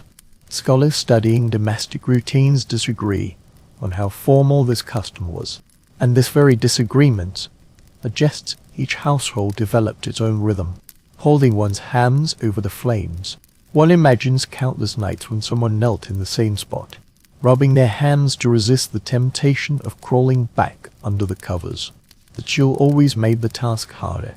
At this moment, one could feel the air behind pressing like us against the spine, urging haste. Yet tending the fire was never a hurried affair, it demanded patience, coaxing the flames as one would soothe a restless child. Another slender twig is added, the hearth crackles, wispy smoke curling upward. The flames respond with a warm sigh. I lean forward, adjusting the angle of the wood, slowly pressing the glowing embers against the hearth wall. Extremely slowly, a faint light coils upward, flickers once or twice, then steadies. Sitting on tiptoes, I watch the flame grow. A tiny spark casts a soft glow upon my palm. This comforting light is both steadfast and reassuring. yet it stirs a vital memory. Medieval hearths were fraught with peril. A misplaced ember could ignite dry hay or clothing, toppling logs that rolled towards the rafters. People feared fire-destroying homes almost as much as they feared the cold. Memorial collections recorded far more winter fires than summer ones, simply because people often slept by the hearth. Tending the embers became a balancing act, maintaining warmth while guarding against disaster.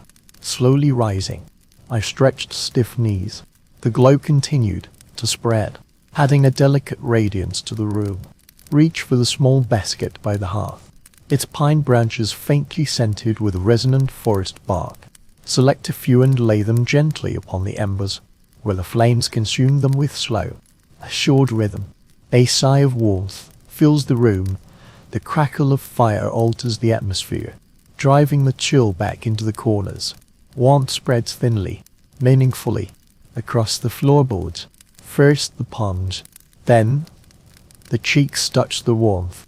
Stepping back, I watched the family's bedding rise slightly with each new wave of heat. Sleep deepened, breathing steadied, thoughts softened. This small labor guarded dreams. Sitting on the hearth stool, I listened to the fire's soft murmur, the crackling, the faint pops, the low hum. These sounds evoke the constant vigilance of medieval household, where instinct remained half-minded awake even in slumber. A rustle too loud, a draught too swift, an ember too dim could rouse dreams into a hazy, urgent duty. Such alertness shaped a nocturnal existence vastly different from modern conventions. Now the difference was palpable. The final stoop revealed flames small yet steady, just sufficient to ward off the frost's encroachment. Imagining the floating light, one might gaze on the stool, awaken as the glow dimmed, and repeat the ritual until dawn. Glancing towards the hearth's corner, frost-edged stones signaled the dawn's remoteness, signaled winter's intent to reclaim every inch of space. The fire warmed the stones touched by fingertips, yet a chill remained. No matter how fiercely the flames fought, winter always crept inward. A final glance round the room. Family slept peacefully in the hearth's dim glow. Livestock stirred faintly behind the partition. A new warmth spread through the body. The entire scene still's breath, feeling the responsibility, a blend of burden and solace. Embraced by the warmth, returning the tongs to their place, brushing away the last ashes, the hands allowed themselves a moment's stillness. The fire crackled, a contentment permeating the silence. Closing the eyes for a moment, letting the soft light rest behind the lids. Upon opening them again, the chill gently summoned the dawn. Other signs also heralded winter's grip, including those icy surprises. Family members rising before dawn moved slowly and cautiously away from the hearth, lingering long in the new warmth until the chill reclaimed them. Now the contrast between the two temperatures grew starker. Each step away from the flames drew deeper cold into their bodies. Life's breath congealed in every corner and chamber. A small earthenware pot, placed facing the wall, caught the eye with a faint, shimmering glow along its rim. Kneeling, a hand reached out to touch the vessel. Its icy touch nearly stung the fingertips. The palm slid over the rim, feeling the rough crust. A gentle press on the lid produced a crisp crack, shattering the silence. Inside, a layer of ice clung tightly to the water's surface. A light press from his fingertip did not immediately shatter it. The thin ice resisted stubbornly, its hardness yielding only with a final crisp crack. The cold instantly shot into his fingertips, sending shivers through his arms, testing the ice's thickness. He realized that winter, he never stopped at the door. It crawled into every vessel, seeped into every utensil, and crept silently in each morning. Ritual details were preserved in several seasonal household ledgers, chronicling the harsh winters when indoor water sources routinely froze. Even with the hearth fire burning through the night, people awoke to find they must first break the ice to drink or cook. Gazing at the clay jug, the cold heart keenly perceived the truth. Carefully lifting the jug, The heavy chill pricked the fingertips with a faint sting. Imagine someone stirring before dawn, half-minus shivering, half-minus dazed, groping for the same vessel. Stiff fingers tap the ice layer, enduring the stinging pain in their joints as they break through to scoop water. Morning chores unfold slowly. In the darkness, fetching water meant stepping into the biting wind, knees often buried in snow. Households bring their earthenware jars indoors, hoping they won't freeze solid, hoping the chill won't linger forever. Returning the water jar, one examines the small wooden ladle. Its curved surface bears a thin frost at the base. Tapping it lightly, a few slivers of ice fall, landing on the straw mat. The icy traces lingering within the ladle faintly reveal the outline of the last watering, a silent reminder that the cold has seeped into every corner. Daily routines unfolded, gazing upon sleeping family members, wondering how many mornings had been met with numb fingertips and frozen lips. Perhaps they pushed aside the ice, feigning nonchalance. Perhaps they'd murmured quiet complaints about the inconvenience. Country diaries often contained such wry observations. The cold had turned utensils into stubborn creatures, cups refusing to be filled, meat broth in pots solidifying into hard lumps. Humor always softens hardship, enough to keep spirits light. Fingers droop around another jar, smaller and darker clay, its base clinging to the floor. A slight crack parts the frosted rim, beneath which the clay murmurs softly.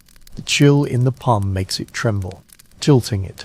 Shards of ice clink within, a faint, bow-minus-like laughter, though uncomfortable. It is strangely moving. I sang the potter's song, opening the lid. Frozen layers clung to the walls like jagged valleys. I finger traced the rim, the chill piercing and hastily withdrawn. Warm breath was blown onto the palm. I imagined villagers on repeated winter mornings, breath becoming their first tool, warming fingers, warming the rib, preparing hands for labor. A glimpse of the hearth flickering light casts a faint glow, the floor shimmering. The feeble light barely reaches the pot, trapping a small winter day within. Rising, I move the pot closer to the fire, grasping its body. The steam begins to rise faintly. The crackling transformation of the ice was almost magical, as if awakening dormant life. Seated beside the low stool, I watched the ice soften beneath the warm candlelight, amber glow gently flowing. Fine droplets formed on the jar's interior, each plopping onto the base with a crisp tinkling sound. This soft rhythm heralded the approaching dawn. The warmth gradually intensified, prompting me to return to the wall to inspect another jar, this one sealed with a cloth strip. As I pulled the strip free, my fingertips brushed against ice crystal, lifting the vessel and tilting it lightly. A fine crack appeared across the frozen surface. The sound of the ice breaking was intermittent, the fragments colliding with a lightness reminiscent of children at play. Gazing at the frozen jar, the shifting ice resembled a miniature jigsaw puzzle. Rubbing my cuffs to warm them, my fingertips stung, the chill seeping into my bones. When the temperature reached its lowest point, medieval households often dreaded this moment. Seasonal records suggest people believed the deepest night tested courage and patience. Whether this belief was widespread remains unclear, yet kneeling upon the frozen surface, observing frost patterns spreading along the jar's walls, gazing at the fine white veins of earth that melted at touch, the chill rendered the floor as hard as stone. One understands the shudder of those who huddle in the warmest corners of their rooms when stepping onto the frozen floor at dawn. On such mornings, the pots are gathered and arranged neatly by the hearth. As the small fire begins to glow, the pots are unwrapped, seated, hands rubbed together. All watch the ice slowly retreat. Droplets stepped softly against the vessel, the quiet chorus of melting ice strangely soothing, a gentle reminder of warmth, that a trace of heat always returns. The pots thawed slowly, the chill lingering in the room. The hearth fired, driving a silent resolve, reaching out to touch the clay, its coolness no longer biting.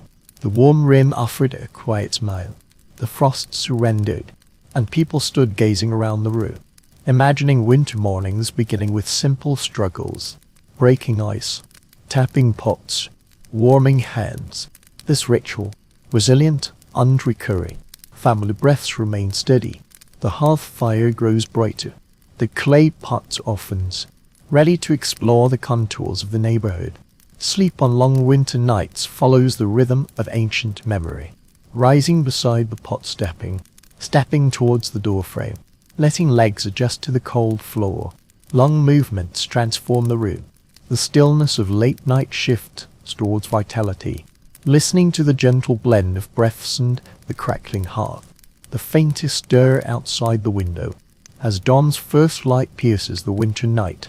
It sinks into deeper rhythms, stretching time. The villagers' sleep patterns shape the community's needs. The cycle of household chores, away from artificial light, near the doorframe, feeling the wondrous cadence of medieval repose, pressing the rough wooden door, fingers touching its fine grain. The world beyond slumbers. The cycle repeats, listening deep within the wood. Faint clattering from afar, perhaps a neighbor shifting firewood. Another brief creak. The door closes. The village sleeps. The body returns home. Stillness within. Neighbors slumber. Somewhere, someone turns over. Another awakens, clear enough to hear the hearth fire return. A stool drawn near. Firelight flickers. Knees brave. Lingering. Hands folded, warmth upon knees, light and shadow settles, gradually becoming clear medieval household sleep patterns. Modern studies on historical rest rhythms suggest biphasic sleep. Biphasic sleep is especially common in winter. People, weary, sleep early. After long labor, they remain ascend to slumber around 2 in the morning, perceiving the rhythm of dawn. The house breathes.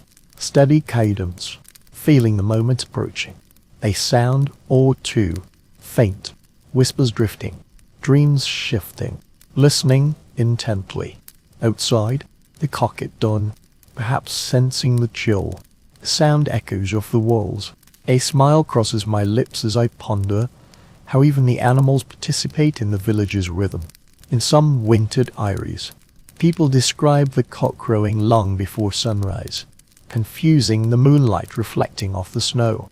The morning crowing disturbs the household, reminding them that the wider world is awakening in subtle ways.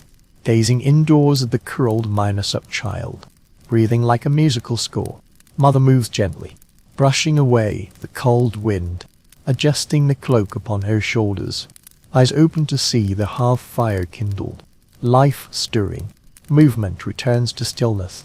Quiet admiration arising. Sleep is the guardian of home. Wake snores the vigilance forged by the ages. Her head rests against the rough plaster of the wall, hair brushing lightly.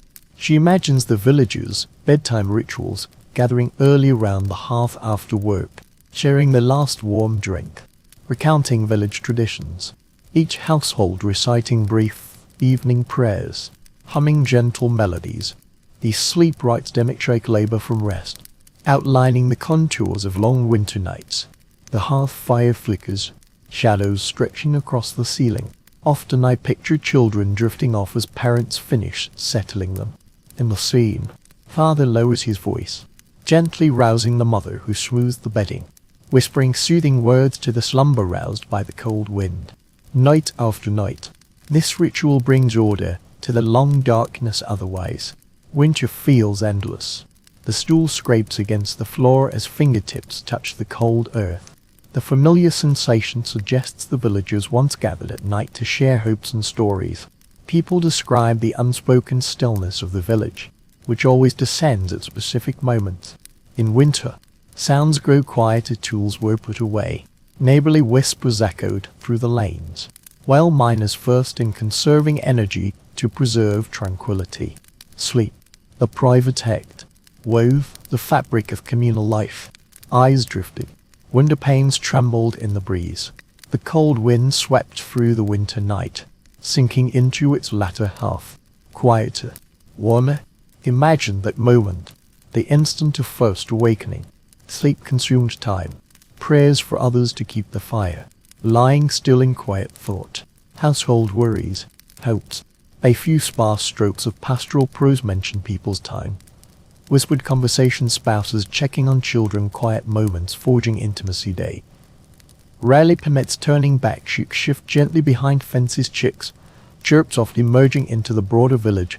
Rhythm night continues, a neighbor's light cough perhaps drifts over, raid or barks once and stops. The wind changes its tune. Fresh, snow gathers, layered into living scenery, shaping sleeping postures. Family sit closer, sharing warmth. Whispers heard by one's legs. Father turns over, intruding upon moments of wake of snow, stages of sleep, whispered adjustments to the cloak. Daughter's shoulders sink into full awareness. Natural rhythms demand sleep. Single, stretching, tender undulations, firelight, crisp sounds. Palms find rest, knees absorb. Energy room time passes contemplating the solace brought by rhythm, weighing the challenges wrought by the same rhythm, waking in the dead of night worries about food, livestock, disease. Bitter cold thoughts drift, your thoughts drift, listening to the night's breath, deep inhalation rising from the stool, glimpse in family silhouettes rising and falling, flickering light rhythm, sleep feeling the ancient, enduring cycle, winter's true dawn sweeping away, the chill sleeve crossing the next corner, winter, sealed world prepares to explore shapes beyond home. Nightly routine, defying the cold, stepping lightly through the doorway, moving into the house's shade. Worn wooden stool, small niche, a simple wooden cross hangs on the wall, edges smoothed by years, fingertips brush past. The cross's presence draws attention, influencing monastic tradition, a dwelling of daily simplicity, far from stone-built monasteries.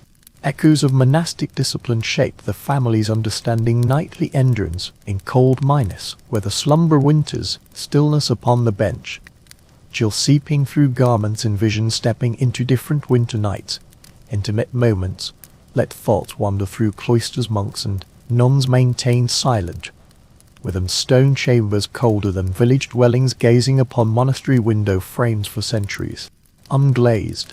Wind sweeps through open arches, turning dormitories into icy cavern. The night well understands this truth. Monastic texts interpret cold sleep as spiritual discomfort, reminding the body of its limitations and encouraging humility. Imagine monks lying on simple planks, wrapped in coarse blankets, facing the night stroll together. An open wooden cross stands by the faint glow of candles. Villagers admired the monks' fortitude. Legends recounted how farmers revered them for their strict adherence to simplicity. Diet, routine, and sleeping quarters were all intricately linked to their religious mission. As time passed, village customs gradually shifted. People believed enduring hardship tempered the spirit. This conviction shaped how families faced the winter. They embraced discomfort, patiently teaching children courage, learning to regard the bitter cold as a divine mark of the changing seasons. Picture stone benches and icy floors, the monastery's chill rising like a tide. Monks wrapped in cloaks, hoods drawn low, eschewing the luxury of personal blankets. A single candle's faint glow in small braziers provided warmth in the spacious dormitory. Within the dim light, the shifting outlines of beds broke the silence, accompanied only by faint breathing and the rustle of wool. Occasionally, distant bells drew thoughts back to the cross, a symbol of familial kinship. The monastery's austere routine allowed children to grasp more clearly the layers of protection afforded by sleep. Many novices undergo silent winter night vigils, with rationed firewood and scheduled meals for monks. As deep night stillness prevails, single rooms feature only communal sleeping areas, mirrors reflecting shared dormitories. Within religious spaces, the touch of long benches bears the marks of time, evoking images of villagers murmuring evening prayers here.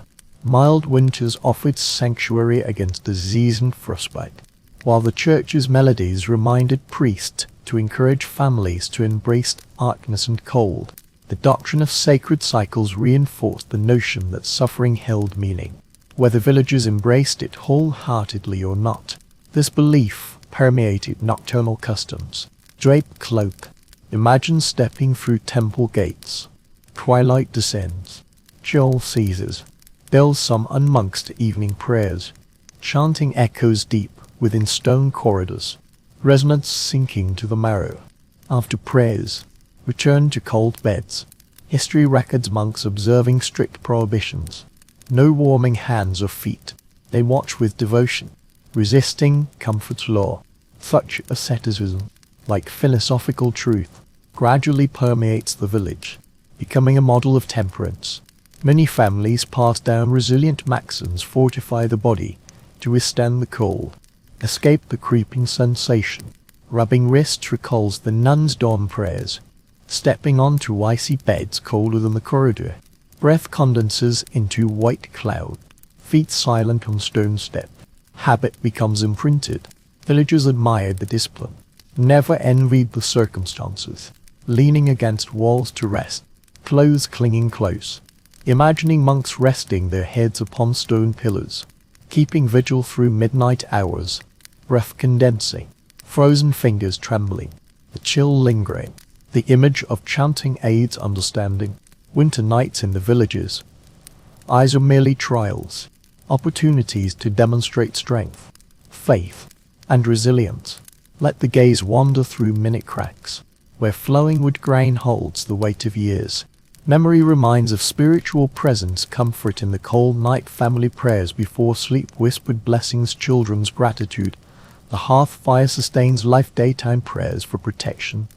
At dawn, tradition weighs heavily upon the shoulders. Sitting in contemplation, the monasteries influence practical wisdom. The Gnostic experiments warmth mindness, seeking tips, layering woolen garments, placing heated stone. Sleeping by the hearth, livestock guarding nearby. Rural monastic orders employed tightly woven cloaks. Laying techniques spread through neighboring villages. Exchanging survival wisdom in silence, passed down through conversation. Monks and travelers visiting the monastery, finding shelter, warming hands, exhaling breath, in dim light, imagining monks copying scriptures, fingers stiff with cold, devout labor, escaping winter's grip, touching the cross, fingertips lightly brushing it smooth, icy wood, whispered thoughts, silent prayer, a certain closeness, the natural environment. A bitterly cold night inviting contemplation, bowing one's head, glimpsing the peaceful outlines of family, firelight illuminating, rediscovering patience and strength, gazing at the cross, ruddy, following faint footprints. The tale wanders through the winter night, seeking warmth and hospitality. Permission granted to wait quietly beneath the cross, towards the doorway.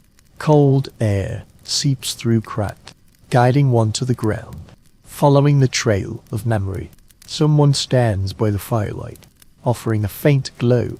Retreating reluctantly to the threshold, the temperature plummets. The traveler pauses, trembling and hesitant, gently knocking on the door, hoping to share warmth. The door creaks open. Biting cold air rushes in, stinging cheeks. Snowflakes swirl across the porch.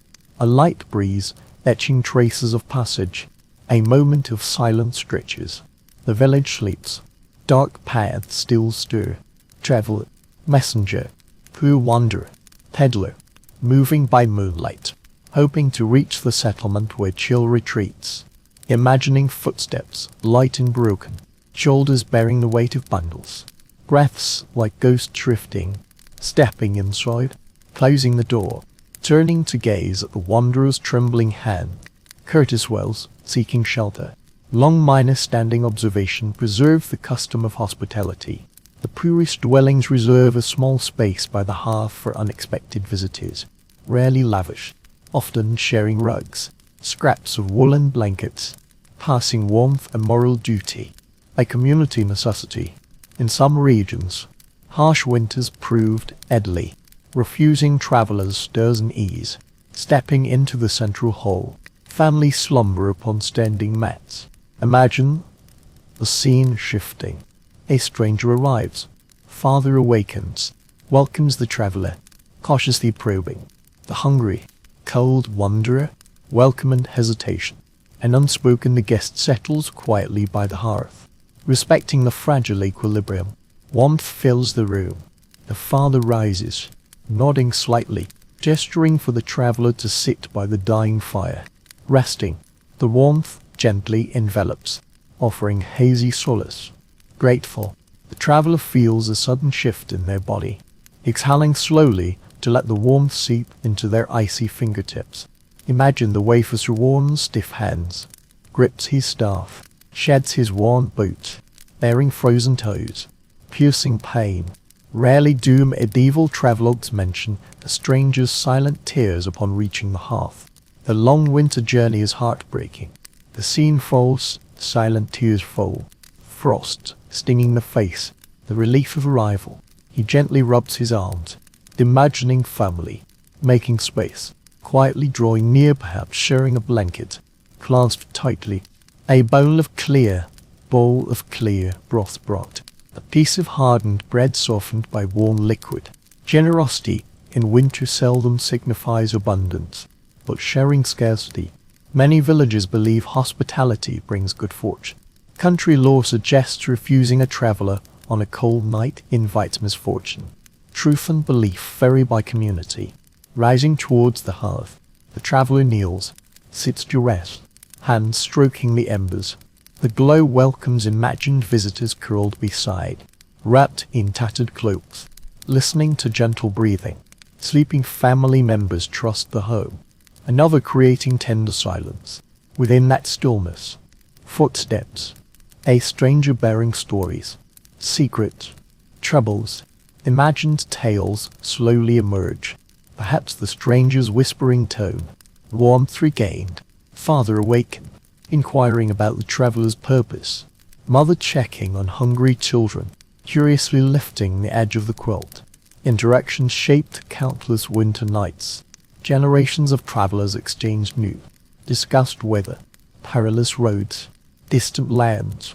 Villagers witnessed the invisible bonds woven through conversation. The community touched at its edges. A wooden bowl rested against the smooth rim of the hearth. Perhaps in the evening, it held soup. Family imagined offering simple kindness to the traveler. Quiet records. A merchant's diary mentioned shared warmth. A meal. Precious coins in winter. Feeling real. Lifting the bowl. Imagining sipping hot broth. Cooled by the hearth. Hearing the goat partition shift within the room. Flames crackling. Wind murmuring through window frame. The traveler listens quietly. Thoughts drifting to home. The wanderer of the next journey revisits memories, resting in warmth, missing distant family. Mistakes start to run forward. Winter thoughts surface in quiet moments. Sleep lingers, drawing near the fire, sitting, imagining past intimacy. The thought of unexpected visitors, the thought lingers, still personal space, warmth needing bodily closeness. The traveler needs sleep by the fire. Family space accommodating, imagining slight awkwardness, strangers sharing storm ads, the hidden grace of family, winter teaches adaptation, sharing tolerance for fleeting closeness. A scene emerges, entering late at night, snow clinging to cloak. Father nods in welcome, mother hands a blanket, sleepy mind aside children gaze, cold hands pressed to the chest, regaining sensation. Whispered conversation, perhaps of the path behind the village, subtle details conveying warmth. In the warm light, silence descends, weariness surging sleep. The campfire reflects on clay pots. The hearth fire thaws. The traveler awakens, sees reflections quietly rising. After thanking the family, they depart, continuing their journey home in the morning light. Returning home, daily rhythms resume. Carrying faint echoes, standing in the room's corner, ankles icy. One last gaze, imagining nights shaped by unexpected footsteps. Tales behind doors drifting along snowy paths. Exchanged kindness, needed warmth, fleeting, turning into darker corners. Illness invades sleep on winter nights. Warmth always soothes. Footsteps slow, deep within the corner. Darkness weighs heavier. Air grows faintly still. Vision blurs. Perception shifts. Winter life, seldom described. Joyful tales shaped medieval cold nights. Starving and freezing. Upon low stools, eyes adjusting to shadows. Imagining sick children lying down. Aged ancestors battling winter's grip. Coughs refuse to depart. Illness sleeps beside. Complex relationships. The Middle Ages almost within reach. The quiet anxiety. The settled dwelling. The lingering sickness. A moment's stillness. Listening to the crackling hearth. The distant warmth. Failing to reach the feet. Deep within the room. A deeper chill lurks. Tenderness seeps into the marrow. Muscles tense. Cold in every breath. Ribs quivering. Wondering why sickness thrives in winter's grip. The damp, cold dwelling. The air stagnant. Utterly weary.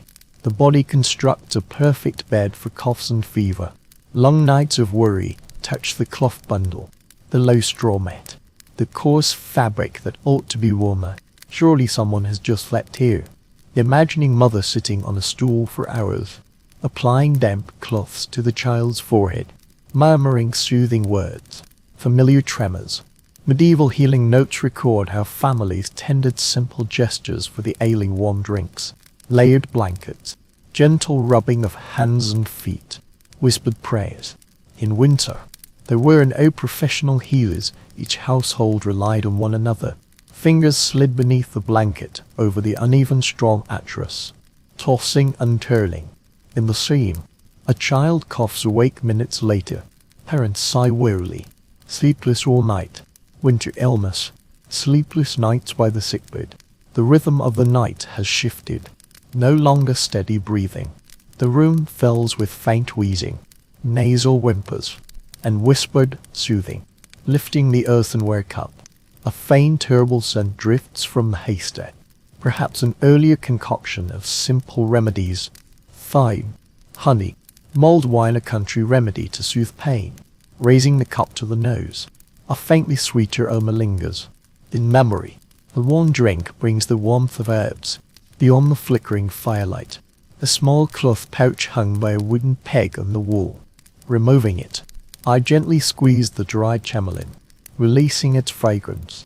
Herbs were common in sick rooms. People believed they dispelled noxious air, though their benefits remained unclear. They surely brought tranquility. On gloomy winter nights, doctors insisted the scent aided sleep, while others argued it spread germs. Opinions on hanging herbs often clashed. Letting the pouch rest on my lap for a moment, I imagined the illness in my brain. The sea takes shape. A broken cough whispers for water. Soft footsteps. Parents near the hearth. The warmth of fabric mingles with the wind outside. Amidst the crackling fire, the weariness of all minus night care is felt. An instinctive resistance to sleep, opening one's palms. The thick layers of quilts and mattresses piled upon the straw mattress. Imagining the shivering body of illness needing the warmth of family to wrap around it. The simple records of the monastery infirmary suggest that monastic austerity permitted extra blankets as remedy. Lifting the quilts released the smoky scent of herbs, like parents stroking a feverish child, trapping warmth while letting air touch fragile skin. In winter's delicate care, warm breaths took shape amidst the chill. When fever intensified, shifting the quilt revealed dangerous wheezing within the chest. In the sickbeds, stillness. The room remembered illness's presence. Lingering chill crystallized on window panes as winter's dread. Through weeks of coughing and fever, minus-ridden nights, family watched shallow breaths.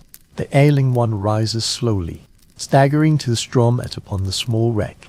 Cracks along the rim of the bowl are faintly visible in the dim light. Remnants of crushed herbs remain. Folk remedies suggest grinding mustard seeds, heating onions, and placing them upon the chest to ease the cough. Touching the bowl, a faint, pungent scent stings the nostrils. Imagine concocting remedies by dim lamplight, hoping for the slightest relief. The chill grows more biting, as if sickness itself pursues people through the winter. On medieval nights, people whispered prayers for protection. Amidst shivers and coughs, tales of wandering spirits stirred silent dread in the heavy air. Skeptical villagers still felt unease. On nights when disease spread, some knelt upon straw mats, palms touching the soft texture of bedding. Warm hands lingered briefly, sensing the heavy weight of the winter night. Those nights of shallow sleep, nights of dread, or nights guarding the hearth. Parents lay awake counting breaths. In the darkness, inhaling let the chill sink deep into their lungs. Rising, they glanced towards the room, gradually brightening. By the fire, family slept soundly. Illness altered winter's face. Hibernation lay deep as straw. By the hearth, cloaks were rubbed warm. Arms were warmed, preparing to step into the world that shaped winter nights. Superstition and formless fear molded people's belief. Illness lurked in the dark, breeding beyond the walls. In corners, hands were rubbed, trembling. The winter brought by heavy illness, pacing the room's center, sensing something lurking in the shadows. Details aim at evil world born of cold, hunger, winter darkness. Imagination casts shadows. Sounds pierce the air. A single, faint glow from the hearth. Whispered tales circulate silently. The sun sinks low. Wooden chests lie low. Eyes drift to the dim room's edge. The faint light fades. Soft darkness envelops. Sitting for a moment. Cold wind brushes the nape of the neck. Fingers touch. Then withdraw. Imagination revives. The medieval villager's reaction. Winter wind winds through cracks. Frost glitters on window panes. People sense a presence. Belief and fear intertwine. Legends pass through the village. The village night is silent, yet crowded. Ancient tales lean, scanning the low minus hanging bonfire. Casting flickering shadows flicker on walls. Dark forms shift slowly, breath like mist, exhaling fine vapor. Ghostly, in dim light, a chest lid is rubbed, recalling many households. Restless souls wandering winter nights. A nearest living presence reveals itself. Folk tales cast aside entirely. Focus shifts. Listen closely to faint sounds from the animal quarters. Goats sigh. Chickens preen feathers. Sounds anchor the present. Medieval imagination. Unfathomable clatter. Essent murmurs. Stories heard in vivid memory describe gatherings where ghosts lingered. Shadows prowled doorways. Legends of creatures and humans mirrored faith. Merely entertainment. The uncertain night air drew a deep turn of the head. The amulet hanging on the small wooden door bore a simple spiral carving. Smoothed by years of touch. Fingers lightly brushed it, slowly rising to lift the charm. Its faint glow, preserved to the village's tradition, explains the amulet guarding the doorway against cold and misfortune. Night minus returners believe the charm confounds evil spirits, blocking wandering souls from crossing the threshold. The amulet bears the simple, quiet hope of daily life, offering shelter. Let the amulet fall. Wood stands still. The room is silent. The hearth fire crackles softly, like an explosion. Imagine the family telling bedtime stories morning and night. Time flows into darkness, gathering winter legends.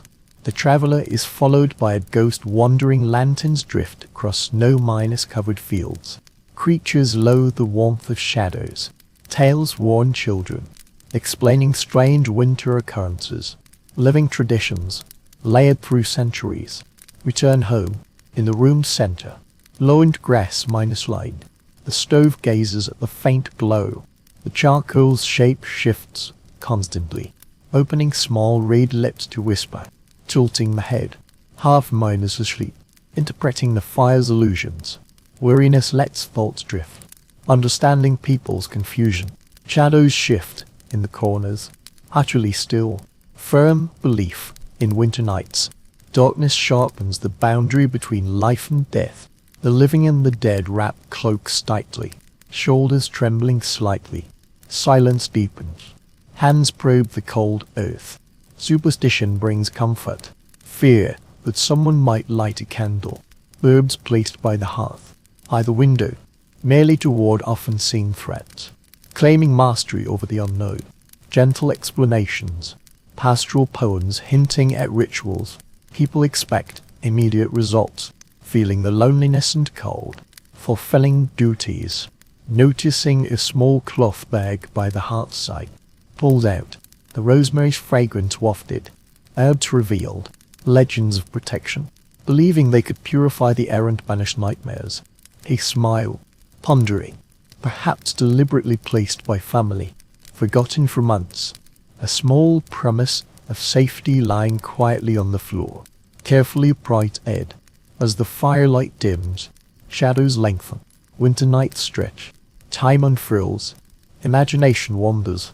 The family believed a blanket at the foot of the bed in sleep would summon spirits. Tugging. Certain dreams foretold weather shifts. Imagining children, waking to recount visions.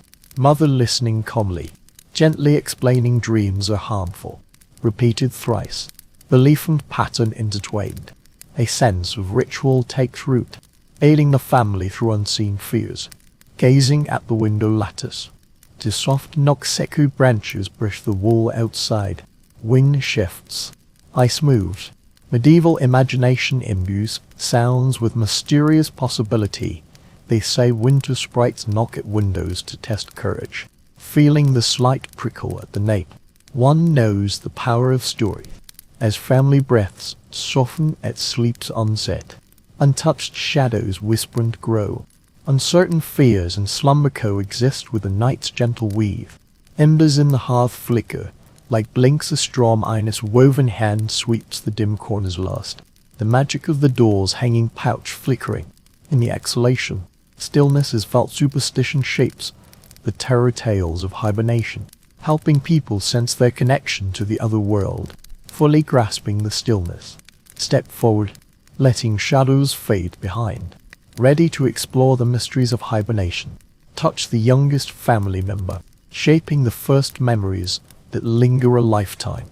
Turning, stepping onto the threshold, hoisting the straw mattress, the smallest form curled within its thick folds.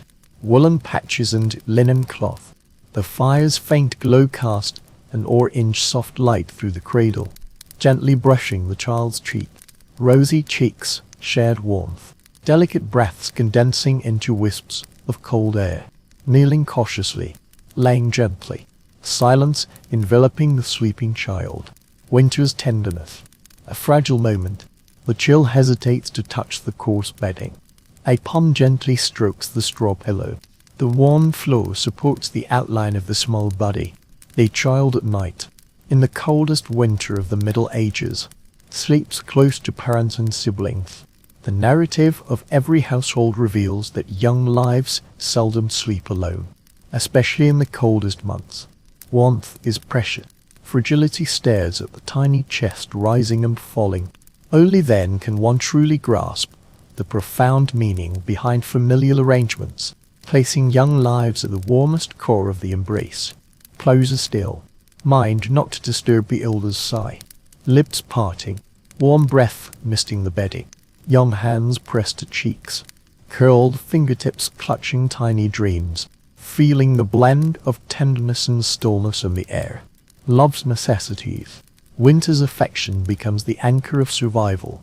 Holding the child close signifies embracing warmth. Cold signifies caring for the family's future. Running a hand over the blanket covering legs. The coarse fabric, worn and patched, carries undeniable warmth. Crystallizing shared hours of sleep. Imagine children long since grasping the texture and touch of winter nights, understanding the season's cycles, learning the warmth where unseen spirits dwell when cold knocks at the door. Nightfall means curling up, not stretching out. Lifting the blanket's edge reveals an old wooden toy, a carved horse with crooked legs and a slightly twisted body. Its surface is smooth. Fingertips glide over it, gently tracing minute indentations. The curved marks along its spine. Caressing these lines brings the comfort of sleep. A medieval child's treasured toy. A tiny guardian of winter nights. Even when cold invades, it still helps one sink into dreams.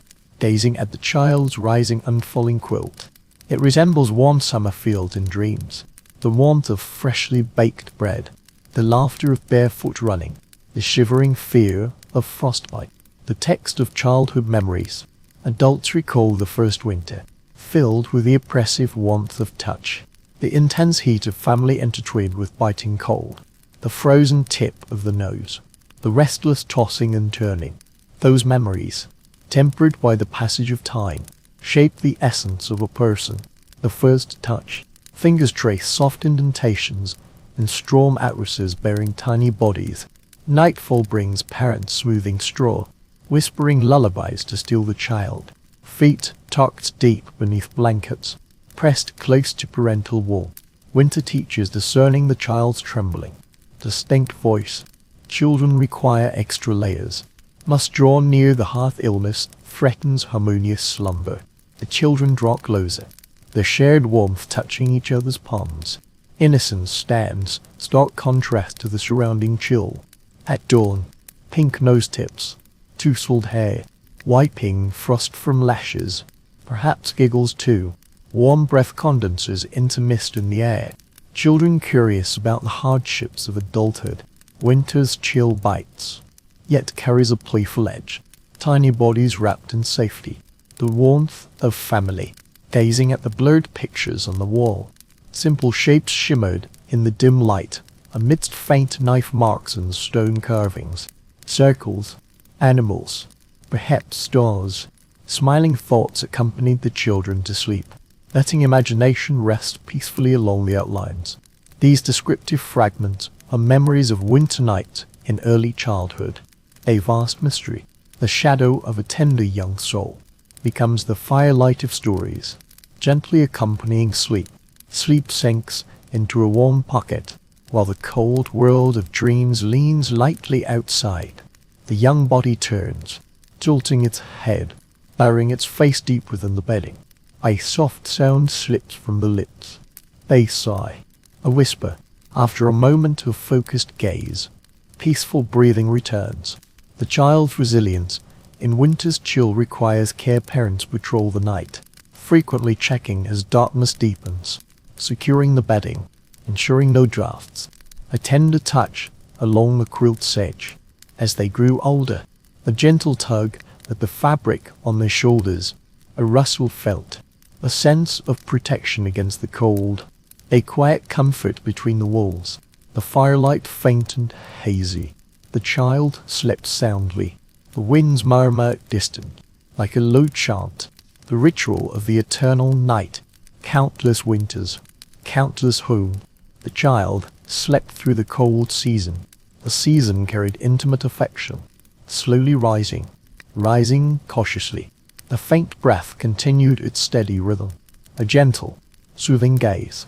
Time settles thoughts. Winter's harshness softens childhood dreams' edges. Silence turns towards the hearth, preparing for dawn. First light stirs sleepiness. The harsh necessity of winter mornings, rising beside the child. Feet guided by faint embers. Deep red bedding pulsates like veins. Weary heartbeat. The room grows colder at dawn's hour. Winter's fiercest bite. The sleeper curls tighter, sensing the bone minus. Chilling cold brings full wake of snores. Slow breath, say brief shiver creeps up the spine. Turning, kneeling by the hearth. The faint glow of embers casts tranquil ripples across the floor. Knowing family needs now. Rising to gather wood, stoke the fire, awaken weary embers. Winter memories, morning rituals. Without kindling, survival is impossible. Water still frozen, hands stiff, breath condensing into smoke. Imagining father waking, rubbing his arms, sitting up with a soft grunt, leaning forward to inspect the embers parted, revealing fragments of cold heartside. Knees pressed against the poker, stirring the ashes, catching the slender wisps of smoke as they rose. Breaths emerged, faint and light, like medieval villagers breathing warmth. The embers whispered encouragement, breaths of hope. The flame decided its survival. Glancing around the room, family slept. Signs of mourning floated, bodies drifting. Mother turned, draping herself in a hooded cloak. Father shifted his folded leg. The child twitched, sensing the night shifting. Anticipation. Family preparing to wait, though heavy with cold. Footsteps light. A low wooden table against the wall. A basket of bundled hay, touching the wooden spoon handle. Stones. Stiff fingers unfurling. Morning chores difficult. Warmth returns as usual. The village diary details villagers warming themselves. Sitting firewood. Burning frozen wood. Brittle and easy to crack. The biting cold of winter. Golden hands ache. Scooping through the sack of winter herb. Morning broth. Wine minus scented. Shaking the pods. Seeds rattling. Imagining mother preparing the dawn meal. The hearth fire awakening. Slowly stirring. Steam rising. The dawn meal. Simple solace. The long night's chill. Stepping outside. Pressing lightly to the ear. Outside. Dawn's light tips the air. A rooster's crow echoes in the distance. A breeze hums over frost minus hardened earth. Neighbors stir. Rubbing eyes. Pushing aside bedclothes. Reluctantly rising to greet the day. The village awakens. Winter's household sounds rouse consciousness. Stepping over the threshold. Returning to the hearth. Breath condenses into mist on the curtains. A wave of the hand brushes away the chill. The hearth needs coaxing to reignite. Kneeling, I gather the straw basket. Carry the embers. A faint crackling. A weak orange glow flickers. The small candle grows, promising life. Gazing at the lank flames, I imagine father performing this daily ritual. Fingers numb, yet movements precise. Body memory guides the actions. Hands rubbing to mimic experience. The flames grow stronger. Warm threatening knuckles. Sitting down, tiptoeing, quietly nodding in contentment. Turning to find family. Dawn has arrived. The faint flame altering the room's light. Touching corners. Goats slumber. Animals sensing warmth return and shifting. Soft sounds. The stillness of morning. I picture hurried footsteps. Courtyard dawn light. Bodies scraping off frost. Searching for whatever sustenance winter permits. Rising. Arms wrapped around oneself. Breathing slowly. Sensing the airs shift. In these trying times, the cold presses deep into the muscles. Resisting movement. Eyes resisting opening. Every moment carries a strange beauty. The world is silent. The flame fragile yet steadfast. Sleep loosens its grip. Dreams clinging close. Thoughts linger long. Gazing at the faint glow. Brightness stretches through the mind. Many a medieval dawn began thus family awoke. Bedding stiff with frost. Children shivered. Warmed by the hearth. Adults rose. Joints aching. Tools touched icy water. Pots frozen. Shores awaited. Life continued with compassion. The hearth lit. Bread warmed. Livestock fed. Children dressed. The village emerged from darkness. Breathing. Time's final scene. Families quietly retreat to sleep. Livestock stir. The hearth rouses the drowsy. Dawn gathers at the world's edge. Inhaling cold. Promising light. Footsteps. Explore. Pressure. Winter's burden upon the household. Pressure shaping night's repose. Footsteps by the hearth make the faint flame grow brighter. Space recedes. Walls chill seems to solidify. Layers of settled cold cling to ankles and wrists. Pausing to rub arms. Deeper truths emerge. Winter nights forge sleep. Rhythm cast in barrenness. Shivers in frost minus fleck tossing. Pressure radiates. Icy air seeping through cracks. Hunger. Debt. Scarcity.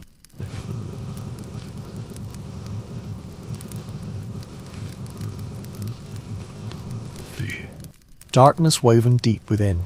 Rest is often startled awake. Sitting upon a wooden stool. Where frost mine has etched pale borders traced through the cracks of the chest lid. Gently lifting, the lid reveals bundles of dried beans, hard bread, stones, and nearly empty cloth sacks. Closing the lid, without touching the icy contents, one senses the weight of the missing food. The scarcity at winter's core is the hallmark of medieval survival. The poorest households, says Crinton, saved through the cold months, the most trying weeks of hunger transforming people. Sleep was snatched from the night, dreams rising and falling amidst restless tossing.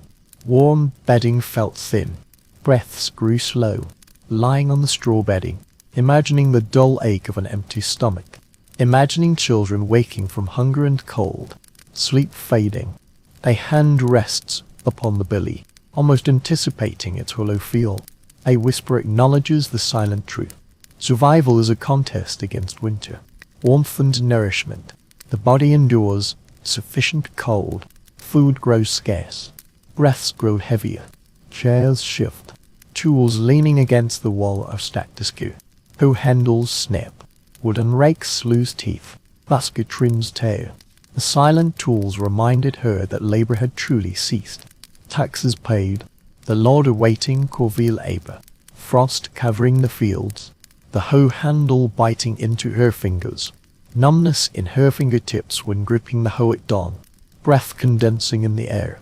She knew labor knew no season. Sitting, I pondered my obligations. Winter nights brought restless tossing and turning, dreading surprise inspections. The tax collector and steward's demands. Overdue levies. Shortfalls in grain quotas. Worry swirled through the village ledgers. I heard my parents whispering in the dark. Debts and grain shortages. The chill seeping into my ears. The crackling hearth fire shaping my dreams.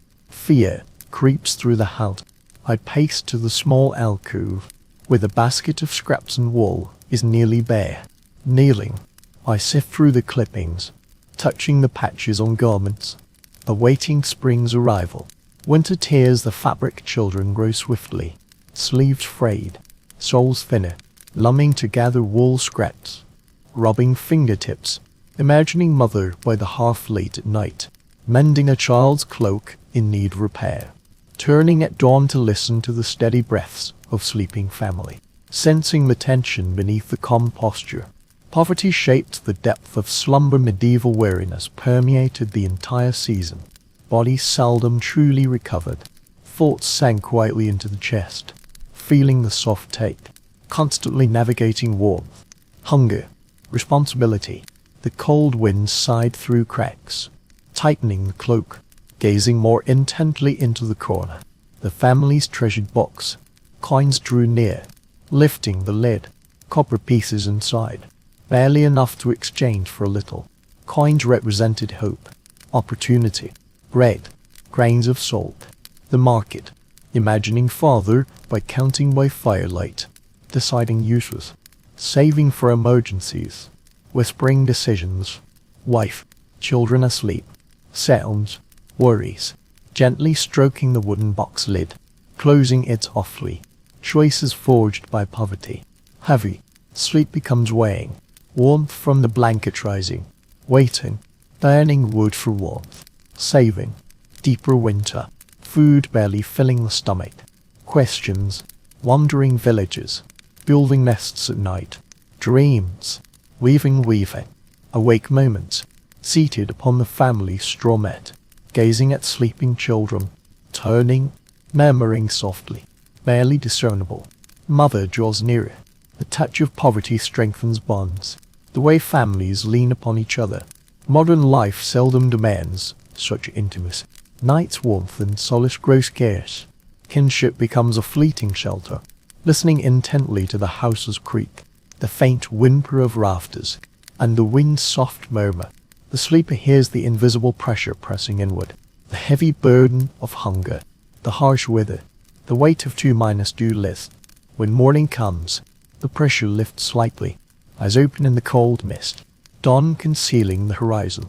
Consciousness returns, chores await, tending the hearth, feeding, clearing snow, moving tool, tending livestock. Winter's permitted rest, after a long while, slowly rising, feeling the world's weight, part of it unloaded onto the shoulders. The last slow breaths, let the chill fill the lungs, preparing to deploy clever survival skills to help the family soften winter's onslaught. proving the harshest seasons creativity brings warmth. Moving the small box in the corner, coins drift towards the room's center. Toes lightly touch the straw as family members curl into tightly wrapped shapes, enveloping winter's weight, striving to endure the hardship. The room's silent evidence people, simply yielding to suffering, inventing subtle ways to ease it. Tiny strategies passed down through generations. Whispers become habit. Deft hands press down on stools, eyes darting to notice subtle adaptations, waiting for shadows to lengthen, reaching out to smooth river stones. Hearthstones the warm touch, hands roll, imagining the process earlier placed fire. Long cloth minus wrapped worn stone stuff beneath bedding. Winter's small miracles, simple yet profound. Practical details etched into memory. Country winter notes, sketching beloved stones remnants. Embers release steady warmth. Smoldering sparks smile. The cradle stone's touch grows cool. Palm's lingering heat fades. Memories retrace. Stone slips away. Palms fold beneath cloak's lining. Fire's faint glow warms. Cloak serves dual duty.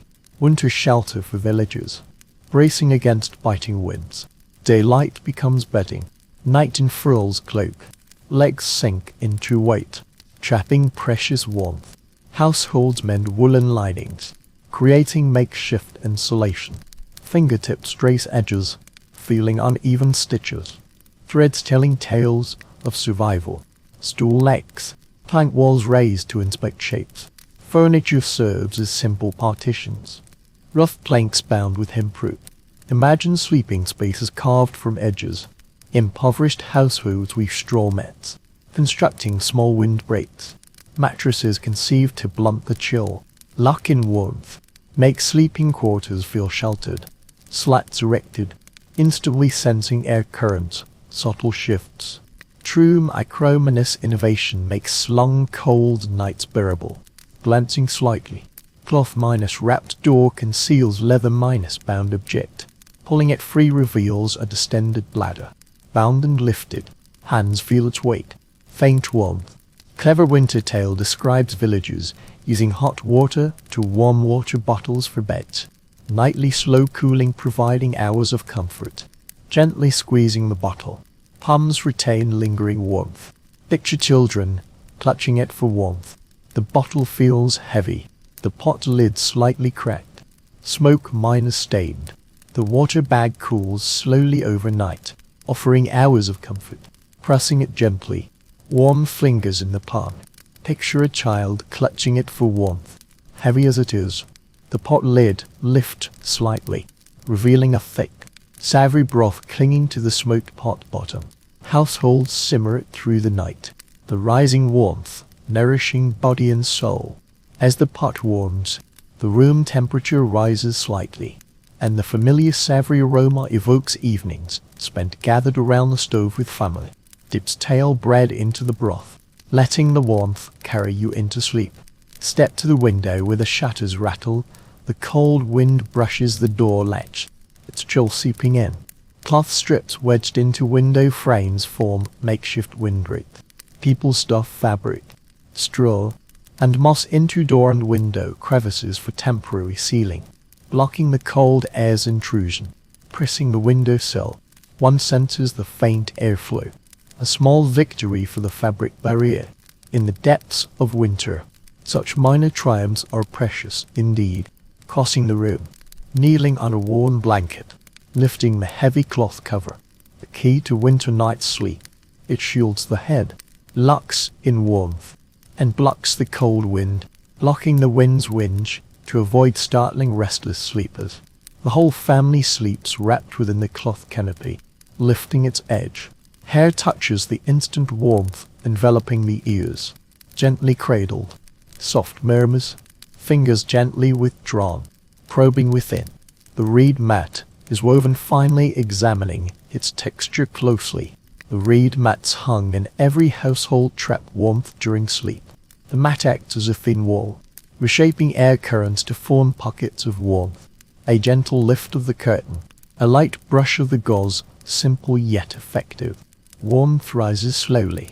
The hearth scent grows stronger, subtle ingenuity bears fruit. Glowing stones, water bags, laid garments, wind breaks, suspended mats, hot breath, all ingeniously arranged. Bodies wrapped in blankets gain a little warmth. Trivial yet, collectively, they craft a sleeping environment, transforming a cold dwelling into a place of refuge. Gazing upon the room, silent admiration arises. Scarcity breeds ingenuity, luxuries like thick mattresses, sealed walls, ample fuel, and shared warmth are borrowed from neighbors' wisdom.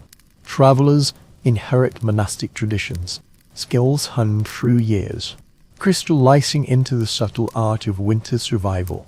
The family kneeling in the bed, the father instinctively shifts his body. The mother gently adjusts the bedding, feeling the warmth through the straw matting. These adaptive adjustments shape the night scene. Warmth slowly rises, lingers for a moment, then moves to another corner. Winter nights carry layers of meaning, where temperature and intimacy weave emotional patterns. Stepping lightly upon the straw ice-covered floor, letting the hearth's lingering warmth fade. As one nears the room's corner, shadows of fear and hunger emerge from the stillness. A pause in the ingenious defiance of the cold parents, half-minus wrapped in patched blankets upon the straw mat, faint firelight tracing shoulders leaning together. Another hand, touching quietly, the rhythmic breathing beneath the quilts. Winter brings hardship, yet also intimacy, softening the season's sharpest edges. Within the low wooden chest, a long face rests in relaxed slumber, its contours softened by shared warmth. Medieval marriages, complex and arranged, forged from necessity. The tenderness carved by winter nights transcends we detail. Beneath the oppressive cold's deepest grip, spouses find warmth in quilts and clothing, ever minus present household ledgers. Winter nights draw spouses closer, crafting an island of comfort. Amidst harsh frost and darkness, resting with elbows and knees, slightly bent mothers shifting seat posture, hand gliding towards father's chest, fingers curling around the fabric of his outer garment, simple, instinctive gestures seeking warmth, anchored night, imagining moments, sleep's murmurs, silent sharing of unspoken thoughts during daylight's bustle. Winter slows the world, long nights breed quiet conversations, gentle touches, shared laughter, muffled quilt, slow to notice. The faint scent of smoked wool enveloped father's shawl, draped over half a shoulder. Candlelight's faint glow, an arm sheltering his wife, building a barrier against the chill. Silent, understanding, through countless winter nights, much like villages' recollections, when the old couple speak of winter, affection at its deepest, luxurious gestures, simple acts, adding another layer of clothing, sharing the warmest quilt, rubbing the spouse's cold hands, warmth revives, averted gaze, children nestle close, intimacy intensifies the collective warmth, parents form the anchor point, the body erects a protective wall, blocking the cold wind, locking in warmth, shaping the contours of sleep. Emotional intimacy intertwines with physical survival. Winter demands unity. Sharing warmth expresses trust and care. Accompanying the nightly ritual, bodies cling, minds settle, bonds deepen in stillness. Silent leaning, imagined whispers. Perhaps mother murmurs childhood winter memories, father discusses tomorrow's chores. Shared humor, recalling child's earlier words. Cold nights strip away life's clutter, leaving pure affection and space for growth. Fragments of rural letters hint at husband and wife recalling the darkest months through stories. Father's hand gently rests on mother's shoulder, fingertips trembling slightly. The posture reaching towards dreams bears burdens, yet diminishes not humanity's radiance. Even starving and freezing, instinct still clings to family. Mother turns sideways, cheek brushing soft arms, breath caressing chest, lightly touching the small figure. Winter affection lies unspoken. Love flows between clamor and stillness, warmth rises between the lines. Slowly approaching the fire, gazing at dancing shadows, faces intertwined with darkness, threads weave time, imagining winters shared, fears held in common, hopes born together. The world grows fragile in the cold. Kneeling on the straw mat, fingertips brush the blanket's edge as warmth creeps upwards. Picture the howling wind shaking window panes in the night, carrying distant wolf cries. Two bodies cling closer, finding courage in intimacy. Fears often. Shared sorrow and weariness. Winter's weariness makes the world feel vast, while family makes it feel smaller and safer. Tiptoeing to hear tales passed down. The family's winter marriages, tested by hardship, grow stronger. Gentle gestures whisper in the shadows. Sleepy, overlapping palms beneath heavy blankets. As resources dwindle, warmth and companionship remain steadfast. Gazing at the ceiling, smoke stains form patterns. The grain of the beams drifts gently with the branches. Branches drift softly, imagining whispered promises. Tender moments unfold. Winter transforms the beams into a home. Lives entwined within a cocoon. Feeling truth settle thoughts. Watching to fall asleep. Rising. Footsteps. Extending shared warmth undisturbed. Love pauses in a frozen world, anchoring the family steadfastness. A grand, theatrical way of life. Bodies leaning. Arms stretched. Blankets breathe. Shared space. A single cloak turns lightly, preparing to explore winter's tension. Sleep senses external danger. The world merging with the cold home. Quiet, movement, calm undulations. The family breathes, stepping deeper. Walls extend. Firelight dims. Chill deepens. Heavy arms. Thick shawls. Pause. Perceive difference. Lingering air. Tender shared warmth. Silence. Sleeping child heavier. Memory the shape of memory. Winter's peril. War's embers beyond the distant path. The stirrings of plunder. Villagers creeping silently. Sleep beneath frost-minus laden nights. Edges sharpen. Hand traces the wall. Touches chill. Perceives dread. Curled in the corner. Home. Approaching the door. Listening. With colder still. Humming memories. Palm flat against it. Deep silence. Imagining nightfall. Distant shouts. The clatter of boots. Memories sealed in the dark night. Border villages recount the years of shallow family slumber. In times of strife, ears trained to detect unknown footstep. The creeping threat. The peril in tranquil villages. Tense smoke drifts. The region stands watch, imagining the scene. Perhaps soldiers. Distant lords trading winter roads. The clang of armor. Or perhaps bandits prowling, intent on plundering livestock and grain. Threats loom near the poorly defended houses, disturbing the slumber. Lone whispers of unease. Miners tossing and turning, pondering as danger nears the door.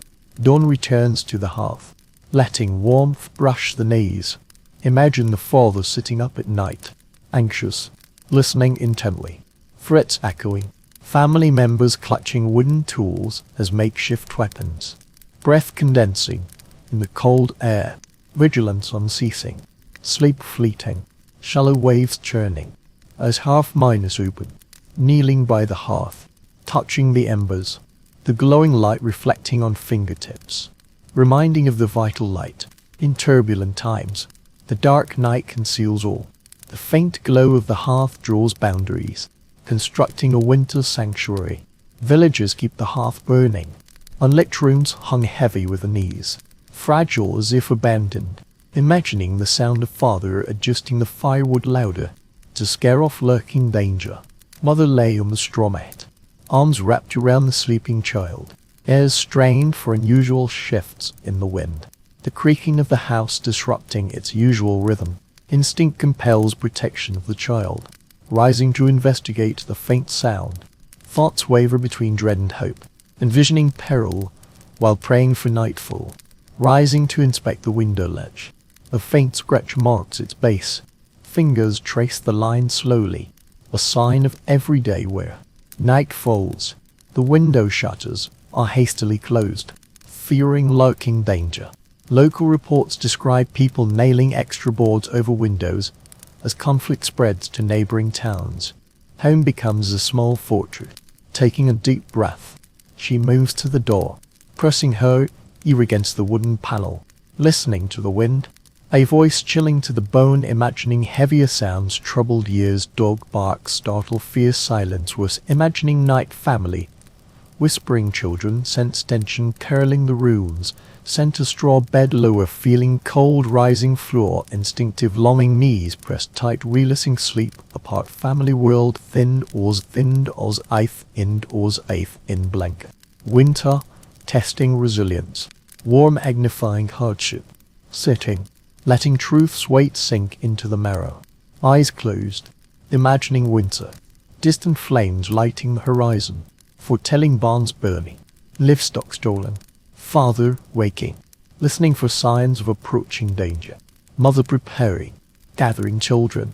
The necessary village chronicle mentions family sleeping in their clothes. The moment of flight prepared, the image painfully vivid, sitting in the cold room, imagining fragile peace, touching the open straw, cold and coarse, imagining the discomfort of the sleepless tossing unturning, fear altering bodily rhythms, muscles taut, breaths short, alertness awakened, smoke lingering in the air. The villagers sleep, sensing the world teetering, lifting eyes, seeing family asleep. Tranquil memories coexist with conflict. Life's perception, a meticulously arranged layout. Heavy bolts. Winter brings cold, brings uncertainty. Nights stretch like eternity. A thumb lightly traces the bolt's worn mark, touched by countless hands. Closed palms ward off the storm. Closed palms ward off fear. A simple action, understanding strength, safeguarding the family's nightly routine. Silent movements remind of real danger. Stepping slowly to the door, fingertips brush the hearthside, crackling logs. A child turns in sleep. Mother's breathing deepens. Tonight's peace remains, drawing in calm breaths, preparing for the coldest hour. Winter's half-light flickers feebly, the night testing the slumbering. Deepest chill twists the door, casting memories and peril into the void. Stepping indoors, the fire's glow dims, embers smoldering heavily. Cold gathers anew, regained confidence brushing ankles. The chill creeps up the legs, brushes the neck. As night reaches its harshest hour, the world sinks into the coldest breath. The sleeper's breath grows faint, darkness thickens. Daylight lengthens its cloak. Footsteps guide the straw mat. Family slumber. Perceiving dawn's silent shift. Kneeling amidst the straw. Breathing in undoubt. Pale wisps of cloud linger, revealing a heavy chill. Gazing at the frost patterns within the room. Glistening along window and door edges. Shutters tremble as wind presses against the straw. Knees stiffen. Cold seeping into the fibers. Medieval families endured the harsh winter's trials. In the coldest night, the first light of dawn appears. In the most difficult moments, leaning towards the embers and the brazier, a pulse brushes the thin ash. Fingertips touch warmth beneath the fire. The weary watch over the cold night, the family's tale. The moment of awakening, temperature plummets, bodies forced to rise. Imagine father rubbing his eyes, pushing aside the bedding, reluctantly moving, breathing towards the brazier. Coals reignite with life, shifting his form, gazing upon the family slumber. Cold seeps in. Mother draws the child closer. Father turns to shield against the chill. The child burrows into the bedding, seeking warmth. Sister gazes, feeling tenderness. Instinct adjusts movements through centuries, adapting to winter's rhythm. Listening to different sounds. The gale roars deep, rattling the shutters, cracking beams. The house groans. Cold tightens its grip. Animals in the partition space stir restlessly, shifting restlessly. Warmth faintly whimpers. Goats wrestle softly in straw, piercing chill. Humans rub hands, breathing warmth into fingertips, only for cold to steal it instantly. Imagining villagers countless times. At the final moment before dawn, bodies half minus awake, half minus asleep. desperately clinging to remnant warmth. According to records, the final hour night crystallizes into a winter dream, recalling the bonfire's glow, sun minus warmed bread, memories of summer field, touching warmth yet powerless to look back. Frost creeps through the door cracks, sparks glow, a pale blue light, fingers melt, leaving damp traces, imagining the struggle to unlock the bolt-frozen hinges. Stiff air thick with hostility. Someone must rise to fetch morning water. Check the livestock, thoughts tighten as compassion returned to the hall, parting the embers. A faint glow emerged, reluctantly rousing consciousness, placing kindling. Moments of silence passed as slender wisps of smoke rose. A faint spark circled, breath extinguished. The light settled, the smallest sign of life. Warmth returning in the coldest hour. Sitting, feeling, a moment's stillness. In the deepest winter night, cold and silent as ancient times, bearing the breath of centuries, a trembling hope. Medieval folk understood cold, a test of spirit, knowing the triumph of enduring the long dawn. Stiff muscles loosen, gazing at children. Young breath trembling, noses poking from quilts. Mothers are just cloaked, sleepy hands brushing hair. Love almost palpable. Simple gestures dispelling layers of chill. Standing as the chill settles. Thin blankets. Rooms frozen solid. Time suspended. Door cracks glazed over. Breaths lingering in the air. Animals shifting between partitions. Embers glow faintly, kindling strength. Night conceals energy. Dawn hovers on the horizon, faintly revealing the first light. The slightest shift dispels the darkness. The chill of the hour feels eternal. The world stands still. Breath freezes. Light returns. In the instant of survival, certainty takes hold. Hold on. A little longer. Breath steadies. The turning point. The final leg of winter's journey. The chill begins to soften. The long minus, the weighted thought creeps silently. The world stands. In dim rooms, let the chill press against cheeks. Time flows. Silent sleeping quarters. Flames flicker. Uncertain breaths. The air shifts. Feeling. Seeing. Light grip loosens. A soft transition. Quiet unfolds slowly. The house's faintest ripple. Hope's footsteps touching the doorframe. Fingertips on the wooden edge. The frost bends. The silence lightened. Dawn approaches, hinting winter's retreat. Inhale. Exhale. Pale clouds take shape, dissipating faster. A subtle smile. Medieval folk noticed details. Life drawing near in an instant. The chill sensing airs shift.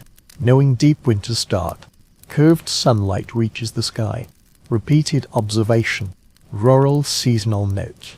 Explaining family perceptions. Warmth drawing nearer. Seeing darkness indeed has softness.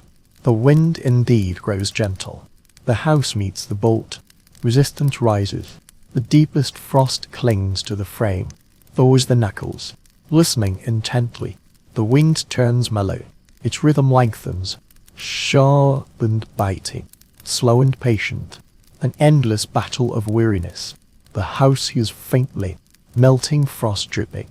Soft, irregular patterns. The sound of tapping earth. A welcoming signal. Late wintered drizzle melts. Bearing warm promise. Footsteps turn towards the room. The hearth's faint glow. Hues gradually warming and brightening. Crouching to sweep away embers and ashes. As her fingertips touch, adding wood, the flames ignite easily, blooming steadily. Confidence swells, envisioning the family's relieved morning. The hearth fire, aided by kindling, battles the cold. Warmth coaxes out breaths. Prayers rise, gazing at the family children sleeping soundly. Little noses buried in quilts. Mother's shoulders relax slightly. Father's long minus curled body shifts, sleepily pulling down his cloak, raising his legs. Minute adjustments reveal bodily awareness. Dreams shift. Kneeling. A child brushes away scattered straw. Young cheeks. Skin warmer. Pushing feet to walk. Window latches tremble. Hair flips up, peering through the crack. The sky begins to show, delicate and bright, touching soft light. Silver hues spread gently. The horizon. Window latches fall, pressing against the forehead. Wooden light and shadow, belonging to late winter, bringing warmth, bringing hope. Steps shift. Room. Fingertips glide over the chill of the wall, pressed against the door, burning the skin. The house breathes.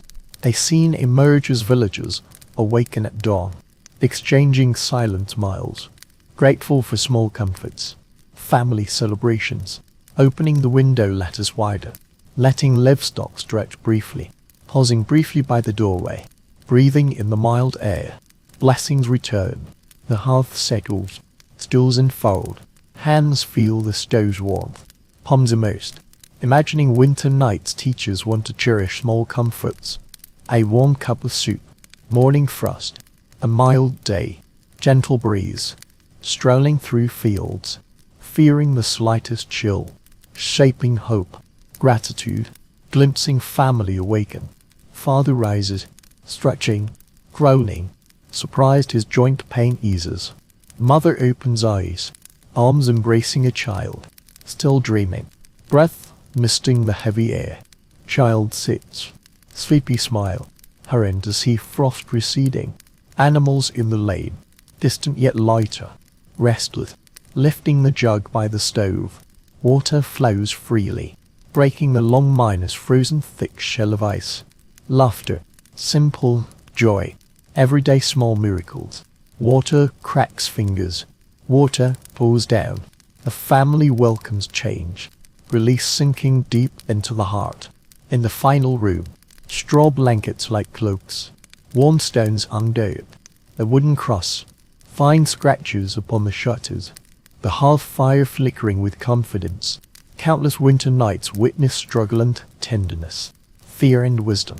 Steadfast footsteps, palm pressed to chest, feeling breath rise and fall, traversing the journey through cold. The family feels winter's burden lift, heads bowed in gentle caress, ready to tell. Tender silence guides the listener to sleep, imagining dawn unfolding. Pale silver light settles, breath slow, the village breathing in the faint glow of morning light. Silver edges, softening the horizon. Darkness releases winter's shackles. In the stillness, time feels the chill recede. Embers glow eternally, steadfastly filling the room. Patient warmth seeks only rest. Imagine lying on straw mattresses, family wrapped in thick blankets. The feel of wall. Night drifts away. Breath releases lightness. Easier, calmer. Soft clouds dissolve into daylight. Children turn in sleep. Mother's palm rests. Father stirs. The silent eye. Safety as sounds fade. The winds murmur. Soft whispers from afar. Crackling firelight murmurs. The world no longer urgent, holding only warmth. Night slowly dissolves. Morning light enters. Cold crystallize as winter's fears. Gentle, silent strength. Medieval sediment. Tranquil thoughts drift over snowdrifts and fields. Softly urgent. Heavy eyelids. Warm safety. Arriving at the tender edge of dawn's repose. Come home. Morning light permits floating. Sleep. Medieval world. Long winter night. Drifting in embrace. Warmth. Hope. Silent resilience. Steadfast vigil.